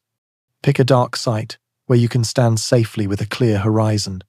Bring layers for cold, water, and a red light so that you can read without erasing your night vision. Never point optics at the Sunday. If you plan to chase auroras, scout a safe pullout by day. Tell someone where you will be. Batteries fail faster in the cold, so carry extras close to your body. Safety is science. You cannot contribute if you get hurt. For a first pass at the visitor or at a comet, binoculars are the friendliest tool. 7x50 or 10x50 glasses gather enough light and are still easy to hold. Sweep slowly near the predicted position. Let your eyes settle. If you find a faint haze with a brighter center, that is the coma. If you see a thin ray pointing away from the sun, that is the ion tail. A softer fan that curves is the dust tail. Note the time in universal time, your location, the sky conditions, and whether light pollution or thin clouds were present. These basics turn memory into a record. A small telescope with a steady mount and a camera unlocks more. Use a solid tripod and a remote release so that you do not shake the frame. Start with short exposures to avoid star trailing, then step upward until the coma and tail begin to show texture. Record the lens or focal length, the aperture, the exposure time, and the sensor sensitivity. Keep those settings consistent during a session so that brightness comparisons are meaningful. Shoot a field that includes several stars. Later you can compare the brightness of the coma to catalog values for those stars and estimate a magnitude. That estimate may not be perfect. Consistency across nights is the greater gift. Composition is not the goal. Cadence is. Return to the same object on consecutive nights if weather allows. Frame the same field. Use the same settings. If a coronal mass ejection is forecast to pass the region where the object sits, try for a sequence that brackets the predicted arrival and the day after. The change you are looking for may be subtle. A kink in the ion tail, a slightly brighter coma, a gap that hints at a disconnection. What matters is that your frames carry clean timestamps and that the geometry relative to nearby stars is easy to align across nights. Coordinate across longitudes if you can. 2 observers 6 time zones apart can turn 2 short sessions into a near-continuous watch. A group that spreads around the globe can do even more. Share plans in advance, not just results. Agree on filters or on unfiltered imaging. Agree on how you will name files. Agree on using universal time in file names. Small acts of discipline become large when multiplied. Avoid overprocessing. Stretch the contrast only as much as needed to reveal structures. Do the same stretch for the whole sequence so that apparent changes reflect the sky rather than the software. Save a version of each frame in an uncompressed format and keep the raw files. Scientists trust data they can revisit. A pretty picture is a postcard. A clean stack with full metadata is a contribution. Spectroscopy and precision photometry are possible with modest gear, but they require practice. If you do not have those tools, you can still support the work by measuring the position of the coma center against background stars. Astrometry software can translate that into coordinates that help refine orbits and track non-gravitational accelerations caused by outgassing. Even a dozen careful position measurements from different nights can improve models. Aurora watching is part of this field guide too. If alerts suggest increased activity, pick a location with a northern view in the northern hemisphere or a southern view in the southern hemisphere. Bring a wide-angle lens on a stable tripod. Use a series of shorter exposures rather than one long exposure to reduce star trails and to show motion in the curtains. Note start and end times of visible activity and the colors you saw. If radio fades or navigation issues occur, write that down and include your location. Ground truth like this helps forecasters evaluate model performance during active periods. Respect the limits of interpretation. Report what you saw and when. If you think a tail disconnection occurred, say what frames show the break and how far the detached segment drifted by the next frame. Do not claim a driver unless you have access to solar wind data near the object for that hour. You can still frame a clear question. Did a modeled shock pass near this time? That invites comparison without overstating. Finally, practice good stewardship of your night. Pack out what you brought. dim lights near other observers help a newcomer find the object. Science grows faster when communities are generous with patience and strict with methods. That combination keeps wonder bright and data trustworthy. Our through line remains in view. Separate systems, one crowded week, and a method that turns attention into measurement. With a field guide in hand, the audience can move from spectators to contributors. Next, we visit the robots at Mars and ask what they can actually see, what they cannot, and why even coarse measurements from another world can sharpen the picture here at home. Imagine Mars as a balcony looking out over the inner system. From that balcony, orbiters can tilt their sensors away from the planet and watch a small traveler in space that Earth observers also see. The promise is not a postcard. The promise is perspective. Two viewpoints separated by tens of millions of kilometers turn a flat scene into one with depth. Even if the visitor remains a condensed point surrounded by a blur, geometry and timing from Mars add facts that Earth alone cannot supply. Start with what orbiters can do well. Cameras built to map Martian landscapes can be commanded to track a moving target and collect short sequences as it drifts across the starfield. The result is usually a compact glow a few pixels wide, sometimes with a faint envelope if activity is strong. That is not glamorous, but it is powerful. When the exact time and pointing are known, even a tiny signal yields an accurate direction on the sky. Combine that direction with a simultaneous direction from Earth, and you get a refined position through parallax. Improved positions feed orbit solutions, which in turn sharpen predictions for when the object will be where and how its brightness ought to evolve as its distance and lighting change. Spectrometers on Mars orbiters add a different kind of leverage. They separate light into colors with enough detail to reveal emission from simple molecules that often appear around active small bodies. If a spectrum taken near closest approach from Mars shows cyanogen or carbon monoxide at the same moment Earth-based instruments do, the comparison constrains how gas is distributed around the nucleus and how viewing angle affects the signal. If Mars sees a line that Earth misses, that asymmetry hints at jets that favor one hemisphere of the nucleus, or at solar wind conditions that brighten one side of the coma more strongly. In this way, even a non-detection becomes information, because it limits how much gas can be present and how it is arranged. Orbiters also carry instruments that measure charged particles and fields near Mars. These were built to study how the solar wind interacts with the Martian atmosphere, yet their logs provide context for any claim that a solar disturbance brushed the visitor during a given hour. If a shock sweeps past Mars, and a tail change is recorded from either vantage point shortly after, the alignment strengthens the case for a plasma-driven effect. If Mars records quiet conditions while a claimed disconnection appears, caution rises. The balcony does not just look outward, it listens to the wind passing by. Now the limits. Planetary spacecraft have heavy schedules. They must serve priority observations of the surface and atmosphere, manage power and thermal constraints, and maintain stable attitudes for communications. Slewing to track a faint target consumes reaction wheel life and requires careful planning so that star trackers do not lose lock. Exposure times must be short to avoid streaking as the target moves relative to the background. Bright Mars can produce stray light that washes out faint signals when instruments look near the limb. Pointing geometry may simply forbid a look during the exact hour of a predicted event. All of this means that Mars-based data will be sparse and irregular compared to a dedicated small body mission. Resolution is another hard limit. Even the sharpest images at Mars will not resolve surface features on a distant visitor. Pixel scales will be measured in tens of kilometers at best. What can be seen is the envelope of the coma, its total brightness, and any coarse asymmetry in its shape. Tail length measurements from Mars will be coarse as well, because the field of view and background stars limit dynamic range. None of these constraints make the data trivial. They set the frame for what the data can honestly say.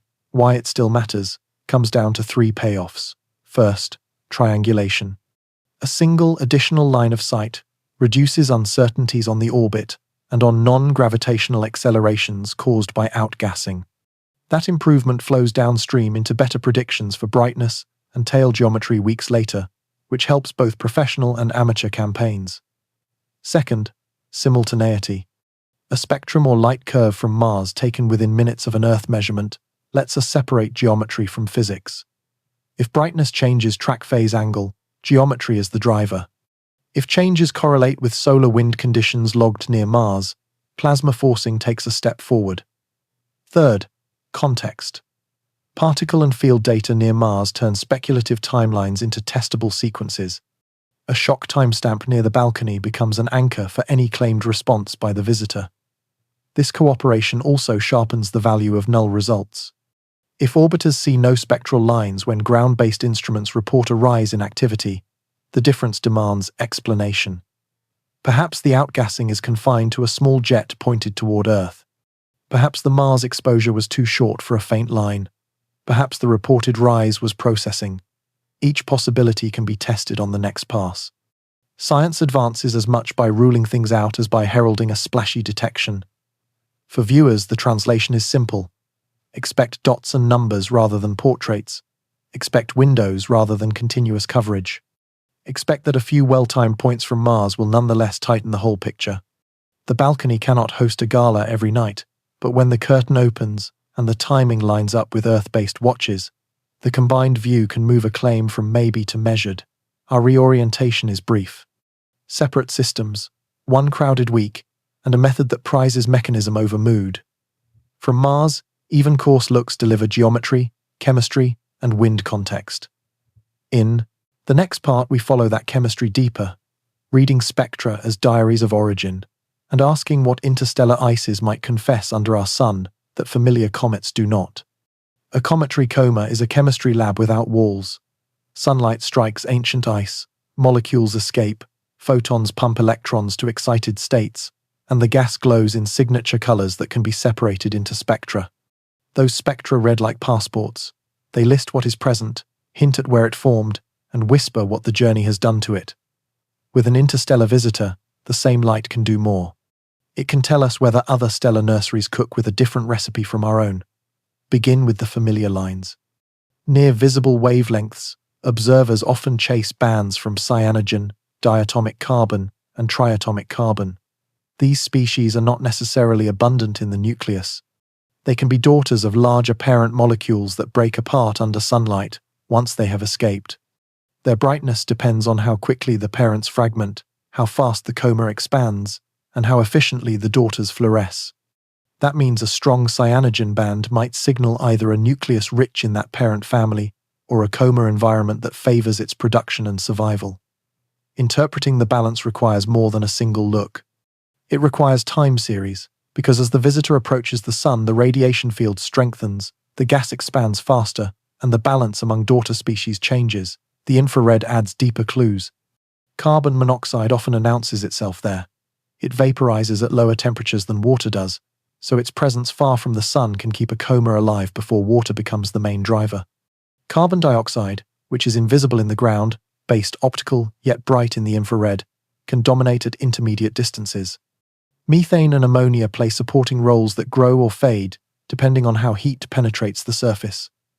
A coma that lights up in carbon monoxide, early, and remains rich in it, even as water rises, would argue for an ice inventory different from many long-period comets born here. One possibility is that the visitor formed farther from its star, where the cold preserved very volatile ices. A competing view suggests that the object lost its superficial water during long exposure to cosmic rays, leaving deeper carbon monoxide pockets to feed the first wave of activity. It remains uncertain which reading will fit best until multiple lines are measured together. Isotopes are the finest print in the passport.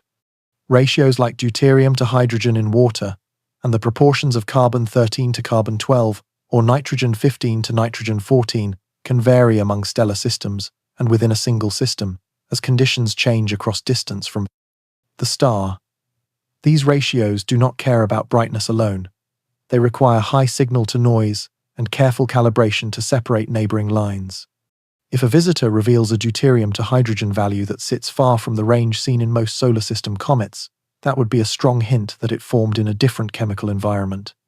If the ratios match well, that would suggest either widespread uniformity in chemistry across disks around sun, like stars, or a cosmic coincidence that the fragment came from a similar region in its home system. Evidence is limited, but one inference is that a spread of values should appear across different interstellar visitors once we can measure enough of them. Not all signatures are benign. Long journeys through interstellar space expose surfaces to radiation that can darken and harden them. Cosmic rays can rearrange bonds and build complex organics in crusts that are only millimeters to centimeters thick. When sunlight finally warms such a surface, vents may open in bursts rather than in a slow exhale. Spectra may then show time-variable features as jets flip on and off with rotation. Sodium emission can appear transiently as small. Grains are liberated and heated. Rapid changes challenge cadence. A single spectrum can mislead if it catches the coma during an outburst that fades before the next night. The fix is patience and repetition. What persists across nights is the signature of inventory. What flickers is the choreography of vents, ion chemistry layers, plasma on top of thermodynamics. When the wind from the sun strips electrons from neutral species, new ions appear with their own bright lines. Carbon monoxide ions and nitrogen ions can mark regions where solar photons and charged particles have done the most work. Their spatial distribution can sketch boundaries in the coma, where fields dominate over neutral flows. If an interstellar visitor carries a different blend of parents, the map of ion species will look different from that of a local comet under the same wind. That difference would be evidence for origin, not for exotic physics. There are pitfalls that a responsible reading must avoid. Spectral lines can blend. Telluric absorption from Earth's atmosphere can masquerade as missing lines if not corrected. Scattered moonlight and city glow can bury faint bands. Instruments have quirks that create ghosts if calibrations drift. This is why comparisons across observatories matter. If multiple telescopes with different optics and detectors report the same features, confidence grows. If space-based spectra agree with ground-based spectra, confidence grows again. What would count as a headline? A sustained excess of carbon monoxide relative to water that persists across distance would be news. A deuterium to hydrogen ratio beyond the known spread for solar system, comets would be bigger news. A clean detection of unusual organics in the coma that cannot be explained as daughters of common parents would be more than news. It would be a hint that planet-forming chemistry out there builds a different pantry. None of these outcomes threaten anything. They refine how we think about worlds that form around other stars. Here is our brief reorientation. Separate systems. 1. Crowded week, a method that turns glow into grammar. Spectra. Let us read where the visitor came from and what the road has done to it. In the next part, we step back in time to look for historic echoes of sky-busy seasons and to ask what was different this time, when a rare visitor moved through an active sun with instruments ready on two worlds. Weeks, when sky and Earth both feel busy, are not new. The archive remembers clusters that felt uncanny in their own day. In the 19th century, a solar storm painted auroras into tropical skies and sent needle telegraphs into a frenzy. In the late 20th century, a geomagnetic disturbance pushed a large grid in North America into blackout within minutes. In the early 21st century, the so-called Halloween season of activity poured repeated eruptions through the inner system and set a high bar for auroral reach and radio trouble. None of those weeks included an interstellar traveler under watch. That single difference gives our present story a new contour. Astronomy has also seen seasons with two showpiece comets in 1 year. One arrived in early spring and lit horizons for the casual eye. Another followed within months and outshone it for a while. Photographers framed both with familiar constellations and turned them into cultural events. Yet the spacing between those comets softened any sense that the sky was writing a compressed script. The comparison helps. Our week felt crowded because the clocks lined up within days. Two novae reached attention-grabbing brightness in the southern sky near the same time. Two strong earthquakes struck one region within hours. Solar models painted cones of plasma across the inner system during the same window. A rare visitor threaded the ecliptic while instruments on Earth and at Mars were already awake. The density of beats is the novelty. There are historical rhymes for pieces of the realm story. Spacecraft have recorded a coronal ejection, severing the ion tail of a periodic comet, a clean example of magnetic reconnection at work on a small body. Earth has lived through many solar cycles, and a few have peaked with double crests that stretched the season of activity across 2 years. Variable star observers have logged years with several novae bright enough for binoculars. Seismologists have documented many clusters where a main shock and a strong companion arrived within a sun's cycle of hours. Place any one of those chapters on a calendar, and it looks familiar. Stack them in a single week, and narrative tension rises, not because physics has changed, but because our instruments and our attention are better aligned than they used to be. That alignment is the second novelty. In past eras, a bright nova might have been noticed by a handful of professionals and a ring of dedicated amateurs. Today, automated surveys sweep large fields every night and send alerts within minutes. In past eras, a solar eruption might have been inferred from radio noise and ground magnetometers alone. Today, we have coronagraphs in space that watch the launch and monitors that read the wind upstream of Earth in real time. In past eras, an interstellar visitor would likely have passed unnoticed. Today, pipelines flag fast movers against the star field and route candidates to networks that confirm or discard them by the next dawn. The modern stack compresses discovery, verification, and global attention into a narrow band of time. The balcony at Mars is a third novelty. No historical cluster included a set of orbiters positioned to try for spectra and field readings near a visitor while Earth watched from afar. Even if the data are sparse, the possibility of cross-checking a tail change against a shock timestamp near Mars did not exist until now. That possibility alone changes how we frame claims. We can ask different questions because another world can supply context. Media. Dynamics add their own echo and their own distortion. In the past, news traveled more slowly and arrived through a few filters. Today, multiple domains of science stream to the same pocket at once. The push alert that a nova reached naked eye visibility sits beside a clip of swaying chandeliers and an aurora forecast in a single scroll. This is not a flaw in the universe. It is a feature of our information diet. Recognizing it makes the week feel less like fate and more like a confluence of signals. There is also a humility we should extend to history. Past generations probably saw clusters that would have felt just as charged if their tools had been equal to ours. A sailor under low-latitude aurora who felt the deck hum with induced currents experienced a world that did not fit daily rules. A city dweller who watched a new star appear where none had been saw a clock strike from far away. An earthquake pair that emptied streets twice before dawn wrote fear into memory the same way. What we possess that they lacked is a tight weave between sensors, models, and communities.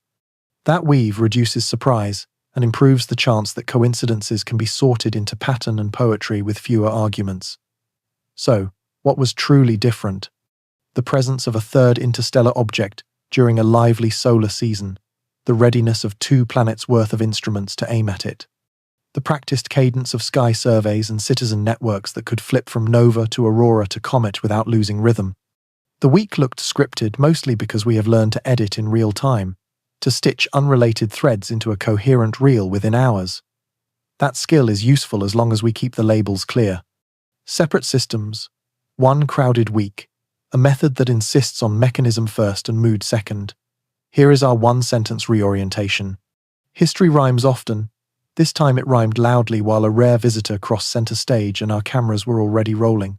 Next, we confront the most tempting claim of the cluster, the idea that solar weather nudges faults under our feet, and we test it against physics and against the best evidence the field can offer. When clocks line up, theories bloom. Few claims are more persistent than the idea that an active sun nudges faults on Earth. The picture is seductive. Charged clouds race outward, magnetic fields twist, currents surge in the upper atmosphere, and somewhere a locked fault finally slips. To test that picture, we must ask how force would travel from a storm in plasma to a fracture many kilometers inside rock. The answer starts with couplings. Some are strong, some are weak. The differences matter. Electromagnetic storms couple efficiently to the ionosphere and to long conductors at the surface. Radio fades, satellites feel drag, and power lines pick up currents from changing fields. These effects are observed directly. They live in air and metal. Rock is a different medium. At depths where large earthquakes begin, the crust is hot, stressed, and mostly a poor conductor. A changing magnetic field at the surface can induce tiny currents below. Those currents can move ions in fluids and can in principle alter pore pressures by minute amounts. The numbers are small. Laboratory studies and field estimates usually place the induced stress changes far below what a fault needs to jump from secure to slipping, unless that fault is already exquisitely close to failure. This does not make an influence impossible. It makes it conditional and subtle. Another claimed pathway involves pressure swings in the atmosphere. Solar storms reshape the ionosphere and can ripple the upper air. Could those ripples push the crust through pressure on the surface? Weather already changes surface pressure by many millibars without triggering clear seismic responses. The additional pressure signal from space weather is typically smaller than ordinary weather. The physics permits a shove. The magnitude of the shove is low. If an effect exists, it is likely to be a small adjustment to timing for faults already on the brink, rather than a trigger that turns a quiet system violent. There is one gravitational pathway that does change stress measurably, and it is not electromagnetic at all. Earth tides from the moon and the sun flex the crust by centimeters and change stresses on faults by amounts that instrumentation can detect. Some studies find a weak statistical preference for earthquakes to occur near certain tidal phases in specific regions. Others do not. The signal is subtle and is often swamped by the much larger and more chaotic stress evolution from plate motion and local fluid processes. The relevance for solar storms is instructive.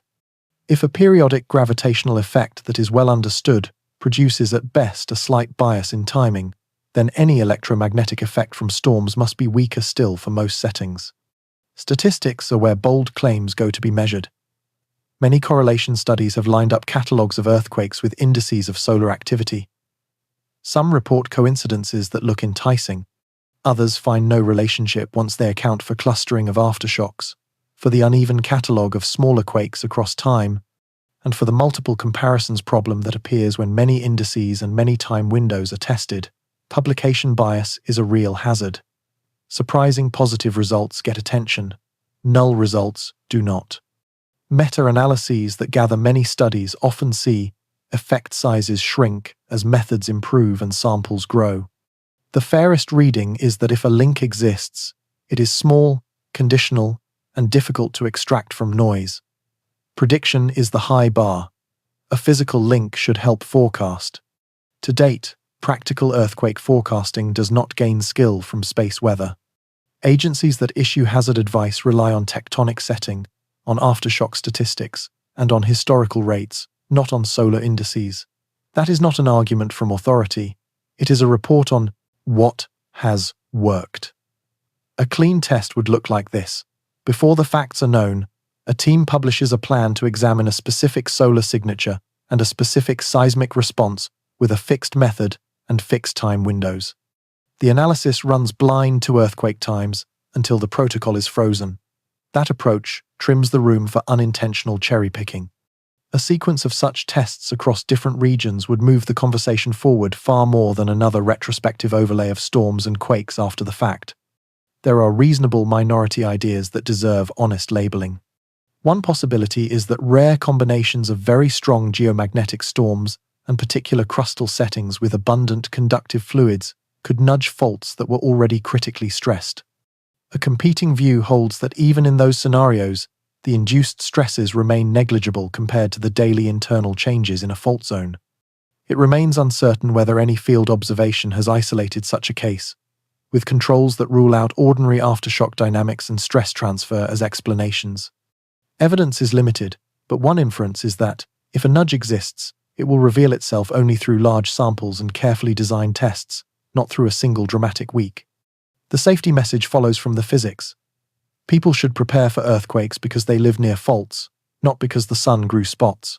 Strong aftershocks follow strong main shocks because stress was rearranged, not because a magnetic index ticked upward. Space weather deserves attention for reasons of technology and for the beauty it brings to the sky. It does not deserve blame when plates do what plates always do. Our through line stays firm. Separate systems, one crowded week, and a method that keeps admiration for timing in one hand and respect for mechanism in the other. With the limits of solar quake claims on the table, we can widen the lens to ask another tempting question: whether stellar explosions can sway climate, and what scales separate nova romance from supernova risk. The word explosion invites the wrong comparison. A nova is a surface flash on a white dwarf that survives to flare again. A supernova is a terminal catastrophe that can outshine a galaxy for weeks. Climate feels the sun every day, so it is natural to ask whether either kind of stellar blast can push our weather or our chemistry. The short answer respects scale and distance. Novae are beautiful messages. Supernovae at safe distances are spectacular shows. Only very nearby supernovae, rare on human timescales, climb into the category of potential terrestrial influence. That ladder of effect is set by geometry, by energy, and by time. Begin with flux, the energy per area that reaches Earth. Light from any distant event fades with the square of distance. The novae in our case file sit far away in our galaxy. Their light began its travel thousands of years ago. By the time those photons arrived, the added illumination at Earth amounted to a tiny fraction of normal sunlight. Enough to register in instruments and delight observers, not enough to warm a coffee cup. There is no credible mechanism for such a faint increment to alter temperatures, winds, or rainfall. The romance is real, the leverage is not. Supernovae are different, and the difference is measured in orders of magnitude. A core collapse or a thermonuclear disruption releases a torrent of photons and high-energy particles. Even so, distance rules. One possibility is a supernova that occurs within roughly 50 light-years. At that range, models suggest that X-rays and gamma rays could break apart molecules in the upper atmosphere, especially oxygen and nitrogen, which would lead to the formation of nitrogen oxides that in turn catalyze the destruction of ozone. Ozone is our ultraviolet shield. A serious thinning could admit more ultraviolet light to the surface for years, with biological consequences that include stress on plankton and on land-based life. A competing view argues that the detailed chain of chemistry, winds, and feedbacks would limit surface effects more than early models predicted. It remains uncertain whether any single historical extinction aligns cleanly with a nearby supernova event. Evidence is limited, but one inference is that if such a hit occurred in deep time, its signature would include isotopes in sediments and subtle ecological shifts that unfold over long intervals, not a sudden shock at human scales. Cosmic rays add a longer tail to the story. High-energy particles launched by supernova remnants wander through the galaxy for millions of years. When Earth passes through a region of enhanced flux, the upper atmosphere sees more ionization. Some researchers have proposed links between cosmic ray flux, cloud nucleation, and climate. Others find that the chain from ionization to cloud abundance is weak or highly context-dependent. Laboratory studies show that ions can help seeds for clouds to form under specific conditions. The real atmosphere is messy, wet, and filled with natural aerosols that dominate cloud formation. The best reading is that any influence from cosmic ray variations on clouds is likely small compared to the known drivers of climate, such as greenhouse gas concentrations, volcanic aerosols, solar output changes over decades, and ocean circulation. Geological clues give a window into what the sky may have done to Earth over deep time. A radioactive isotope called iron-60 is made in supernovae. It has been found in ocean crust layers and in Antarctic snow, which indicates that one or more nearby supernovae dusted Earth within the last few million years. The detections are exciting because they are direct. They do not require inference through climate. They say that star death happened near enough for debris to reach us. They do not by themselves prove a climate effect. To make that link, scientists look for aligned changes in proxies such as oxygen isotopes that track temperature, or pollen records that track vegetation, or marine microfossils that track productivity. The comparisons so far are suggestive at best. They do not resolve into a simple cause and effect. Against this background, novae return to their rightful place. They are laboratories for shock acceleration and dust formation. They add a trickle of energetic photons for a short time. They do not disturb ozone. They do not alter circulation. They do not lift or lower global temperatures. A week with 2 novae feels crowded because of timing, not because the climate received a push. The sky is busy. The air keeps its own counsel. Clarity helps us keep wonder without borrowing fear. If you want a scale for comfort, consider that the sun's 11-year cycle changes the total energy Earth receives by about 0.1%. Even that small change is larger than what arrives from distant novae. Climate is sensitive to slow adjustments in gases and to large injections of particles from volcanoes. It is not sensitive to the soft glow of a nova half a galaxy away. If a star dies much closer and much more violently, then upper atmosphere chemistry becomes a real topic. Even then, the story plays out over long times and through complex feedbacks rather than as an overnight flip. Here is our brief reorientation. Separate systems, one crowded week, a method that weighs romance against physics. Novae are postcards.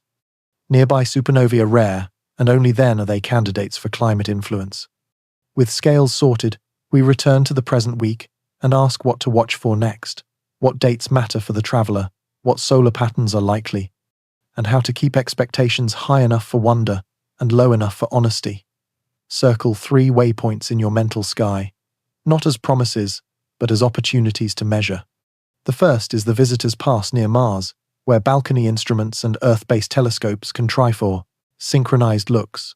The second is the period around closest solar approach, when heating and space weather have the best chance to write visible changes in the coma and tails. The third is the window when geometry improves again for Earth observers, as the object moves outward and subtle behaviors become easier to track against darker skies. These waypoints are scaffolding for curiosity. They turn a crowded calendar into a plan that respects uncertainty and rewards attention. For the Mars window, the test is triangulation and context. If a small brightening or a change in tail angle is recorded from Earth close to the time an orbiter logs a change in the local solar wind, the alignment deserves a closer look. A convincing case would show 3 elements. A predicted disturbance passes Mars and is stamped in particle or field data. Within a plausible delay, images from at least 2 longitudes on Earth reveal the same change in the visitor's ion tail, ideally with universal timestamps and starfield references that allow precise alignment. A control object at a similar distance shows no such change. Meeting 2 of these elements is interesting. Meeting all 3 begins to look like a clean detection of plasma forcing. Around closest solar approach, the test shifts toward thermal physics and chemistry. Expect the coma to respond as fresh layers heat. Modest rises in overall brightness are more likely than theatrical surges. Watch for rotational signatures, for example, a periodic modulation in brightness as active regions spin into daylight and then into night. Look for evolution in spectra, a steady climb in water-driven features, hints of carbon dioxide in the infrared where observers have access, and any persistent excess of very volatile species such as carbon monoxide. If a tail disconnection occurs during this period, separate the 2 stories with timing. A disconnection that follows a modeled shock with a consistent delay points to plasma. A smooth trend in dust, tail width, or coma color that tracks solar elevation on the nucleus points to heat. Later, as the geometry relaxes and the sun sets earlier for many observers, the test becomes patience. Cadence wins. Night after night comparisons reveal whether activity declines smoothly or in steps. Fragmentation, if it occurs, can masquerade as a simple brightening. The tell is a change in the shape of the coma and in the relative motion of condensations inside it. If no fragmentation appears, that absence is a result. It argues for structural resilience and feeds back into models of interstellar surface processing by cosmic rays. Auroral chances anchor a parallel storyline. The equinox amplifier lifts the odds that even modest solar disturbances will couple well to Earth. Treat every forecast as a watch bill, not as an appointment. When alerts suggest stronger coupling, pick a northern or southern horizon depending on hemisphere, carry a wide lens, and log start and end times and rough directions of the brightest curtains. If aurora reach unusually low latitudes, that extension is a visible index of coupling strength and can be compared with magnetic indices to teach why some arrivals surprise while others underwhelm. News about the novae will slow to a steady heartbeat. That is normal. The science becomes follow-through. Photometry charts the decline. Spectra watch for dust dips, or for the late emergence of forbidden lines that speak to thinning shells and shock zones. High-energy instruments may report brief windows of hard photons if shocks remain efficient. None of these developments touch Earth in any physical way. They remain messages from systems that flared long ago. Their value is the clean laboratory they offer for shock physics, dust formation, and particle acceleration under conditions we cannot build on the ground. The earthquakes will follow their own book. Expect aftershocks to continue, with decreasing frequency. Expect some reports to revise magnitudes, or depths by a few tenths, as additional data are processed. Expect rumor to try to fill the silence between events. The correct response is to stay with regional agencies that know the local soils and structures, to keep homes safer by securing heavy furniture and checking utilities, and to treat every felt aftershock as a reminder that preparedness is a habit rather than a headline. Throughout these milestones, hold to a simple scoreboard: observed, interpreted, speculative. Put each new claim in the right column. If a post pairs a comet image with a solar model cone, ask for the intermediate step: a driver recorded near the object at the relevant hour.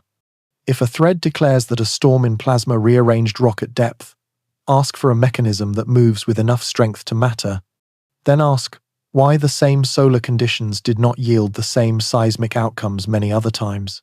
If a video frames a coincidence as destiny, enjoy the editing, then return to clocks and fields and distances. Expectation management is not the enemy of awe. It is the way to keep awe sustainable. One possibility is that this visitor will behave much like familiar comets, and that its value will come from the careful way we measured its passage through an active season.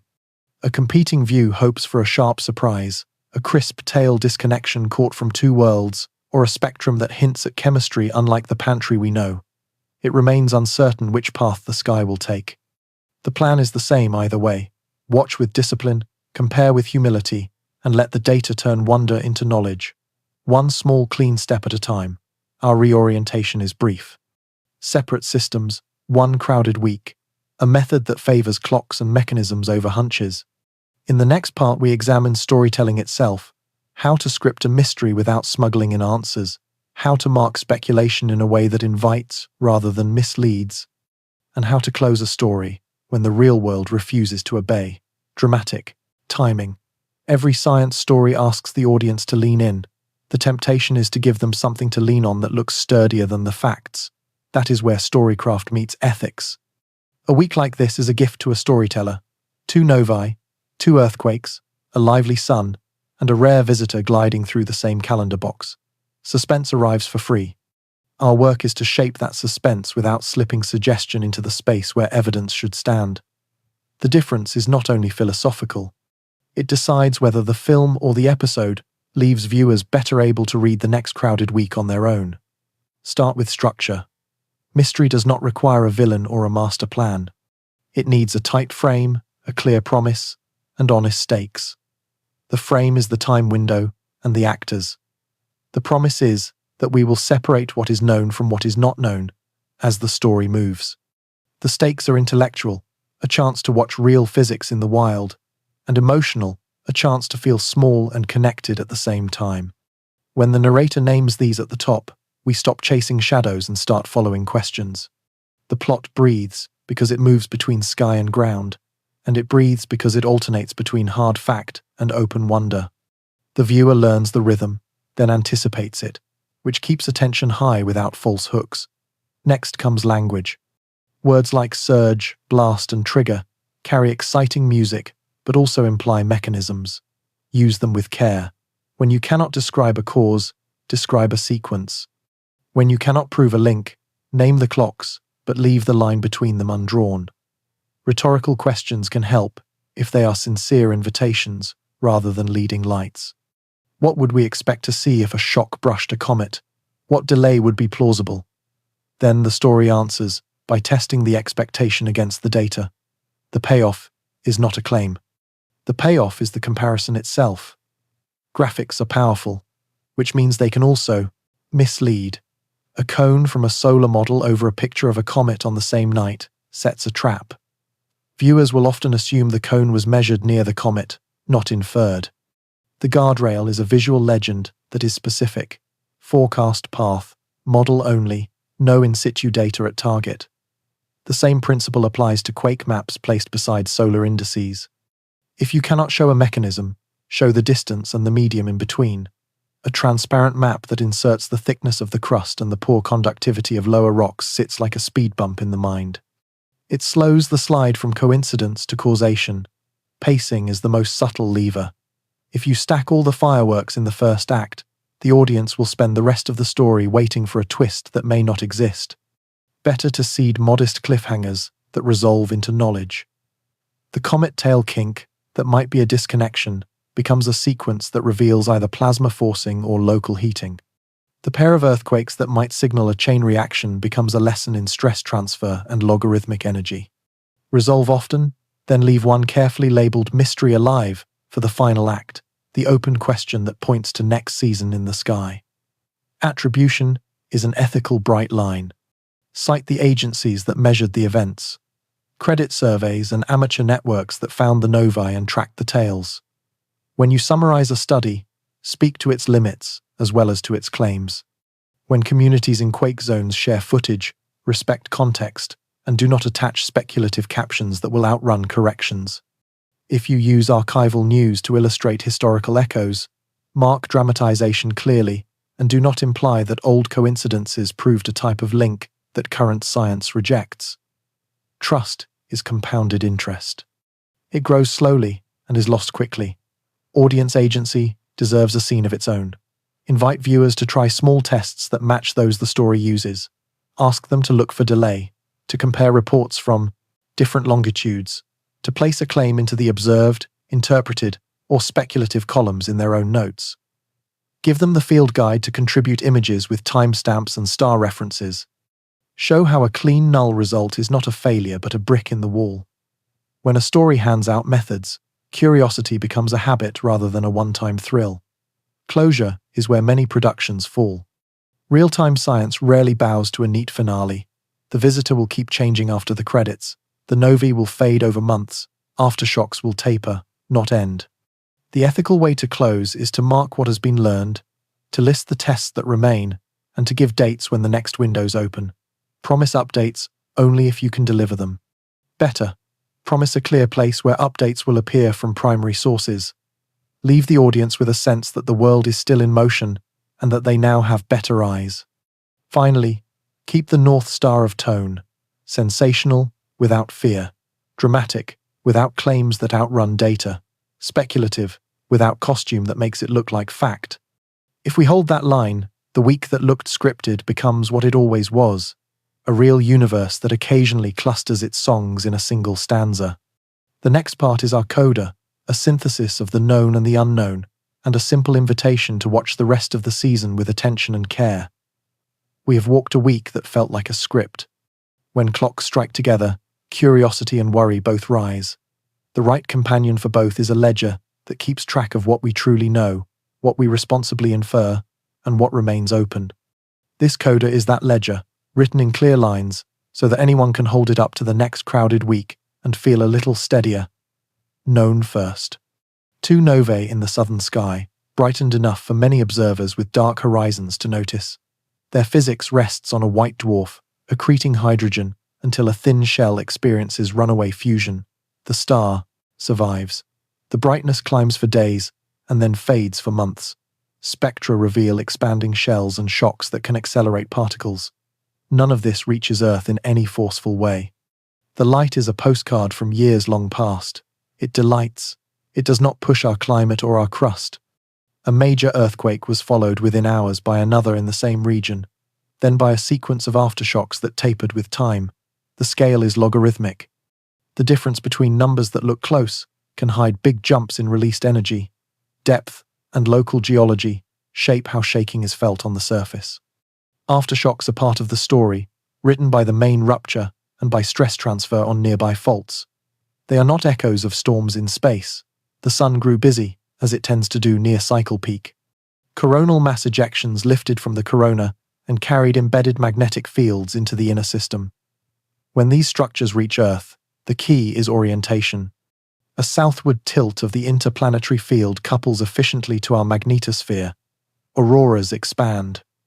Radio and navigation feel strain. Grids prepare. This is tested physics. Forecasts can time arrivals with wide windows. They cannot know the internal magnetic tilt until a monitor samples the wind upstream. A rare interstellar visitor crossed the ecliptic against the flow of planets. Heating woke ancient ices. A coma and tails grew. Ion tails trace magnetic fields in the solar wind. Dust tails trace sunlight pushing fine grains. The visitor is not a threat. It is a probe without engines. Its value rises when many eyes watch with cadence and clean notes, and when orbiters at Mars manage a few carefully timed looks and a few logs of the passing wind. Interpreted next. Models that propagate coronal mass ejections are useful watchbills, not oracles. When a forecast cone brushes the path of a small body, The right response is to increase cadence and to look for a sequence that matches expectations. A shock first, then a tail change with a plausible delay, and ideally a control object with no change in the same window. Seismology interprets aftershock statistics through families of sequences seen before. The most likely path is a taper in frequency and a slow return to quiet. Astronomy interprets nova spectra as clean signatures of thermonuclear runaway on a white dwarf surface and dust formation in cooling ejecta. All of these sit on deep stacks of tested work. Unknowns remain. It remains uncertain whether an interstellar visitor will show chemistry that clearly differs from the pantry of long-period comets. Spectra will tell. It remains uncertain whether we will catch a crisp tail disconnection that aligns with a shock timestamp near Mars and with Earth-based images in the same window. Cadence will decide. It remains uncertain whether dust will form in the nova ejecta in ways that complicate light curves for months. Patience will decide. These unknowns are invitations rather than alarms. Now, a perspective that holds the lane for the next story. Separate systems, one crowded week, a method that refuses to trade wonder for shortcuts. Mechanisms, anchor, claims. Timing with plausible delays tests links. Controls separate pattern from poetry. Scale matters. A small driver should not produce a grand effect. Prediction is the high bar, because science earns its keep when it can say what will likely happen and then watch it occur. What should you do with this ledger? Use it as a filter. When you see a post that pairs two clocks and declares a cause, ask what medium could carry the shove, and whether the size of the driver matches the size of the alleged effect. When you see a new image of a tail with a kink, ask for timestamps, star references, and a driver recorded near the object. When you read about an aftershock, anchor your expectations in the book that faults write for themselves, and keep your home safer, in simple ways that work in every sequence. Keep the human scale in view. The sky is busy because a star breathes in cycles, and because surveys are finally fast enough to catch the flicker of transient events. The ground is busy because plates grind slowly until they do not. The drama comes from proximity in time, not from a hidden conductor. We are the first generation that can see all of this at once, with instruments on two worlds and with cameras in thousands of hands. That is not a reason to panic. It is a reason to look up with better questions. So here is the invitation. Carry the 3 tags in your pocket, observed for what the instruments saw, interpreted for what physics says those signals mean, speculative for what curiosity suggests might be true next. Circle the coming windows to watch the traveler near Mars, near closest approach to the Sun, and as geometry improves again for evening skies. If aurora forecasts light up, step outside with a wide lens and a warm coat, then write down what you saw and when. If nova updates mention dust, check the curves and marvel at particles that formed in the wake of a stellar flash. This is the coda and the opening. The known keeps you steady. The unknown keeps you awake. The week that looked scripted was simply a stanza where many voices sang at once. The chorus resumes in quieter time. We will listen together, with wonder in one hand and a notebook in the other. If a month could look back at itself, September would smile at the stir it caused. 2 distant stellar flares that left their homes long before history. 2 strong ruptures in the crust that reminded a region of its living faults. A sun, in a restless phase, that painted the sky and pressed the radios. A stray from another star threading the busy plain, where our planets keep their appointments. The clocks rang together. That is the truth of the feeling. The question was whether they rang to the same conductor. The calm answer is simpler and stronger. Separate engines ran at once. Their music overlapped in our ears because our air, instruments and attention were aligned. We learned what pattern looks like when the mechanism is real. A coronal mass ejection leaves the corona. A shock arrives. The field tilts south. Power systems brace, and auroras widen. We can time that path and test it. We also learned what poetry looks like when clocks only coincide. A quake follows a quake because stress moved from one patch to another. The same day, a solar forecast sketch brushed a line on a model. Sequence is not linkage. Rocket depth obeys friction and fluids, not faraway plasma. The discipline here was to enjoy the timing while asking each claim to show its path for force, its expected delay, and a scale that fits the driver. We framed novae with what they are and are not. They are surface runaways on white dwarfs, not the death of stars. They are clean laboratories for shocks, dust, and particle acceleration, not levers on climate. Their distances turn their drama into light for our eyes and spectra for our instruments, not energy that can pull on winds and oceans. Calling them messages rather than threats kept wonder honest. We use the visitor as a mirror for our preparedness. No engine, no danger. A natural probe that writes the wind in the shape and brightness of its tails. When a shock passes, a disconnection can cut the ion ribbon, and a fresh one can grow. A simple diagram of magnetic reconnection that anyone can photograph with patience and a steady mount. Around closest solar approach, heat wakes deeper ices, and the mix of gases may hint at a pantry born under another star. Even a plain sequence of small changes becomes a win when it aligns with field readings near Mars and clean timestamps from Earth. We also practiced a way to listen, observed for what instruments measured, interpreted for what physics says those measurements mean, speculative for what might be true next. This simple set of tags let us lean into mystery without smuggling in answers. It turned pretty coincidences into clean tests. It protected trust when results were ordinary. It gave a place for surprise when the sky decided to be generous. What did September really mean? It was a proof of capacity. Surveys found transient stars and posted alerts in time for crowded follow-up. Space weather forecasters mapped ejections and gave watch windows that moved cameras and protected infrastructure. Seismology translated 2 large ruptures into practical advice about aftershocks and safety without borrowing trouble from space. Amateur communities on 2 hemispheres tried synchronized sessions, learned where cadence is fragile, and built a foundation for better coordination at the next opportunity. Orbiters at Mars considered looks outward, and even if schedules limited them, showed how a second vantage turns dots into depth. It also meant a lesson in scale. Small drivers should not be credited with grand effects. A modest tilt in a field cannot shuffle rock kilometers below ground. A distant nova cannot warm air or turn a tide. The inverse square law and the weakness of electromagnetic coupling in the lower crust are not spoilers. They are the rails that keep sense on track while curiosity runs fast. Finally, it meant an invitation. The sky will keep breathing. The visitor will change slowly, as geometry improves for evening views. The novae will slide down their curves and may spring a dust dip or a brief high-energy note. The sun will pulse, and at times will throw a southward door wide enough for auroras that reach lower latitudes. Earth will continue to write its own chapters underfoot, with no need for permission from above. When the next crowded week arrives, carry the method with you. Ask for mechanism, ask for plausible delay, ask for controls and consistent scale. Put every claim on the simple scoreboard of observed, interpreted, and speculative. Then step outside with a coat and a notebook, and let wonder and discipline share the same pocket.